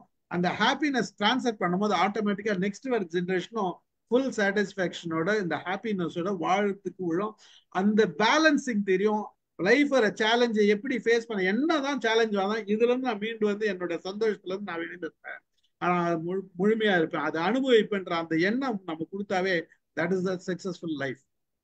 அந்த சக்சஸ்ஃபுல் லைஃப் நம்ம கொடுத்துட்டோம்னா குழந்தைங்களுக்கோ வர ஜெனரேஷனுக்கோ நம்ம மற்றவங்களுக்கோ கொடுத்துட்டோம்னா இதுதான் டெஸ்டினேஷன். அப்படி நம்ம திங்க் பண்ணோம்னா நல்லா இருக்கும். எல்லா நேரத்திலயும் பிசினஸ் நம்ம நிறைய நீங்க ஸ்டாட்டிஸ்டிக்ஸ் எடுத்து பார்க்கலாம். பிசினஸ்ல உழைச்சுங்க சக்சஸ்ஃபுல்லா வந்தவங்க ரேஷியோ பார்த்தோம்னா ரொம்ப ரொம்ப கம்மி தான், ரொம்ப ரொம்ப கம்மி தான். ரியாலிட்டின்றது நம்ம என்ன வேணா சொல்லலாம், என்ன வேணா இருக்கலாம், பட் உழைச்ச ஒவ்வொருத்தருக்கு மட்டும்தான் அதனுடைய வலியும் துன்பமும் எல்லாமே தெரியும். மற்றவங்களுக்கு யாருக்கும் தெரியாது. பாக்குறவங்க எது வேணா சொல்லலாம், நீ ஃபெயில் ஆயிட்ட, நீ இது பண்ணல, நீ அது பண்ணலன்ட்டு. அவன் என்ன பண்ணான்றது அவனுக்கு தான் தெரியும், அவன் எப்படி உழைச்சான்றது அவனுக்கு தான் தெரியும், ராவும் பகல எப்படி கஷ்டப்பட்டான்னு தெரியும், எத்தனை நைட்டு அழுதான்றது அவனுக்கு தான் தெரியும், எத்தனை நைட்டு தூங்கலன்றது அவனுக்கு தான் தெரியும். அப்போ அவ்வளவு கஷ்டப்பட்டு எனக்கு லைஃப்ல வரல அப்படின்ற பட்சத்துல சில நேரங்கள்ல இதெல்லாம் நடக்குது. சுனாமில திடீர்னு 10 பேர் இருந்த ஃபேமிலியில 2 பேர் தான் மிஞ்சிட்டு இருக்கிறாங்க. அப்போ அவங்களோட ஃபேமிலி எப்படி போச்சு, அந்த 2 பேரோட மனநிலை எப்படி போச்சு, சிச்சுவேஷன் எப்படி வேணா மாறும். பட் எல்லாத்தையும் சமாளிச்சுட்டு மனநிலையில திருப்திப்படுத்திட்டு போறதுன்றது அதுதான் வாழ்க்கை. அந்த மாதிரி இருப்போம், நிறைய புக்ஸ் படிப்போம், ரியாலிட்டி பார்ப்போம். வாங்க சார். என் பையன் என் பேத்திக்கு சொல்றான், நானும் மைக்ல இருக்கிறேன், கேம்பான்னா கிராண்ட் ஃபாதர், கேம்பாம்பாங்க. கேம்பா தான் ஹாப்பியஸ்ட் பர்சன். புக் வாங்கினே இருப்பாங்க, படிச்சுனே இருப்பாங்க, பேசினே இருப்பாங்க. அது மாதிரி இருக்கணும் அப்படின்னு என் பையன் பொண்ணுக்கு சொல்லி கொடுக்குறேன். அதுதான் லைஃப். நமக்கு வந்து அந்த லைஃப் அனுபவிக்கிறதுக்கு மறந்துடுறோம், நம்ம விட்டுடுறோம். ஒரு ஸ்டேஜுக்கு அப்புறம் வந்து என்ஜாய் பண்ண கத்துக்கணும். போதும் சம்பாரிச்சது, நம்மளால சர்வே பண்ண முடியுமா, அந்த சர்வேவல் குழந்தைங்களுக்கு உழைக்க கத்து கொடுத்துட்டோமா, அவங்களோட லைஃப் எப்படி சர்வே பண்றது தெரிஞ்சு சொல்லி கொடுத்தோமா, தட் இஸ் ஃபுல்ஃபில்டு. அவ்வளவுதான். அதை ஃபுல்ஃபில் பண்ணிட்டோம்னாவே அடுத்தடுத்து அவங்கவுங்க இன்னும் கொஞ்சம் நல்லா ஜாலியா என்ஜாய் பண்ணுவாங்க, அதே நேரத்தில் சம்பாதிப்பாங்க. இது நம்ம சொல்லி கொடுத்தாவே போதும்னு நினைக்கிறேன். இது என்னுடைய முழுக்க என்னுடைய அனுபவத்துல இருந்து நான் சொல்றேன். நம்ம பார்த்திருக்கோம் ரியால. இப்ப நான் சொல்ல விஷயங்களை பலரும் பார்த்திருப்போம், எல்லாருமே பார்த்து, அப்பதான் அந்த ரியாலிட்டின்றது தெரியும். பார்ப்போம். செலின் என்ன நேற்று கேட்டாங்க, இந்த மாதிரி ஒரு புக் வந்துக்குது தெரியுமா, படிச்சிருக்கீங்களான்னாங்க. தெரியாது, படிச்சிடுறேன் அப்படின்னு நேற்று கேட்டாங்க. இந்த புக்கு பார்த்தோம்னா நல்ல புக்கு. நம்ம என்ன தவறு பண்றோம்ன்றத கொஞ்சம் யோசித்து நம்ம சைட்ல இருந்து கரெக்ட் பண்ணிக்கிறதுக்கு நாம செல்ஃப் கரெக்ஷன், என்ன எங்கெல்லாம் தப்பு பண்றோம் அதை கரெக்ட் பண்ணிக்கலாம். கரெக்ட் பண்றதுக்கு வழி கொடுக்குற ஒரு நல்ல இதுவா இருக்கு. மற்றவங்களுக்கும் கொஞ்சம் இதுக்கு பிராக்டிக்கலா வந்து பல விஷயங்கள் வந்து ரொட்டீன்ல போகும்போதுதான் இதை எந்த அளவுக்கு நாம இம்ப்ளிமெண்ட் பண்றோம்ன்ற கேள்வி வருது. அந்த இம்ப்ளிமெண்டேஷன்ல தான் பிரச்சனை வரும். பார்ப்போம். மகிழ்ச்சி. செல்வா எதனா சொல்லணுமா? Fine sir, fine. கேட்கறதா வந்திருக்கேன்.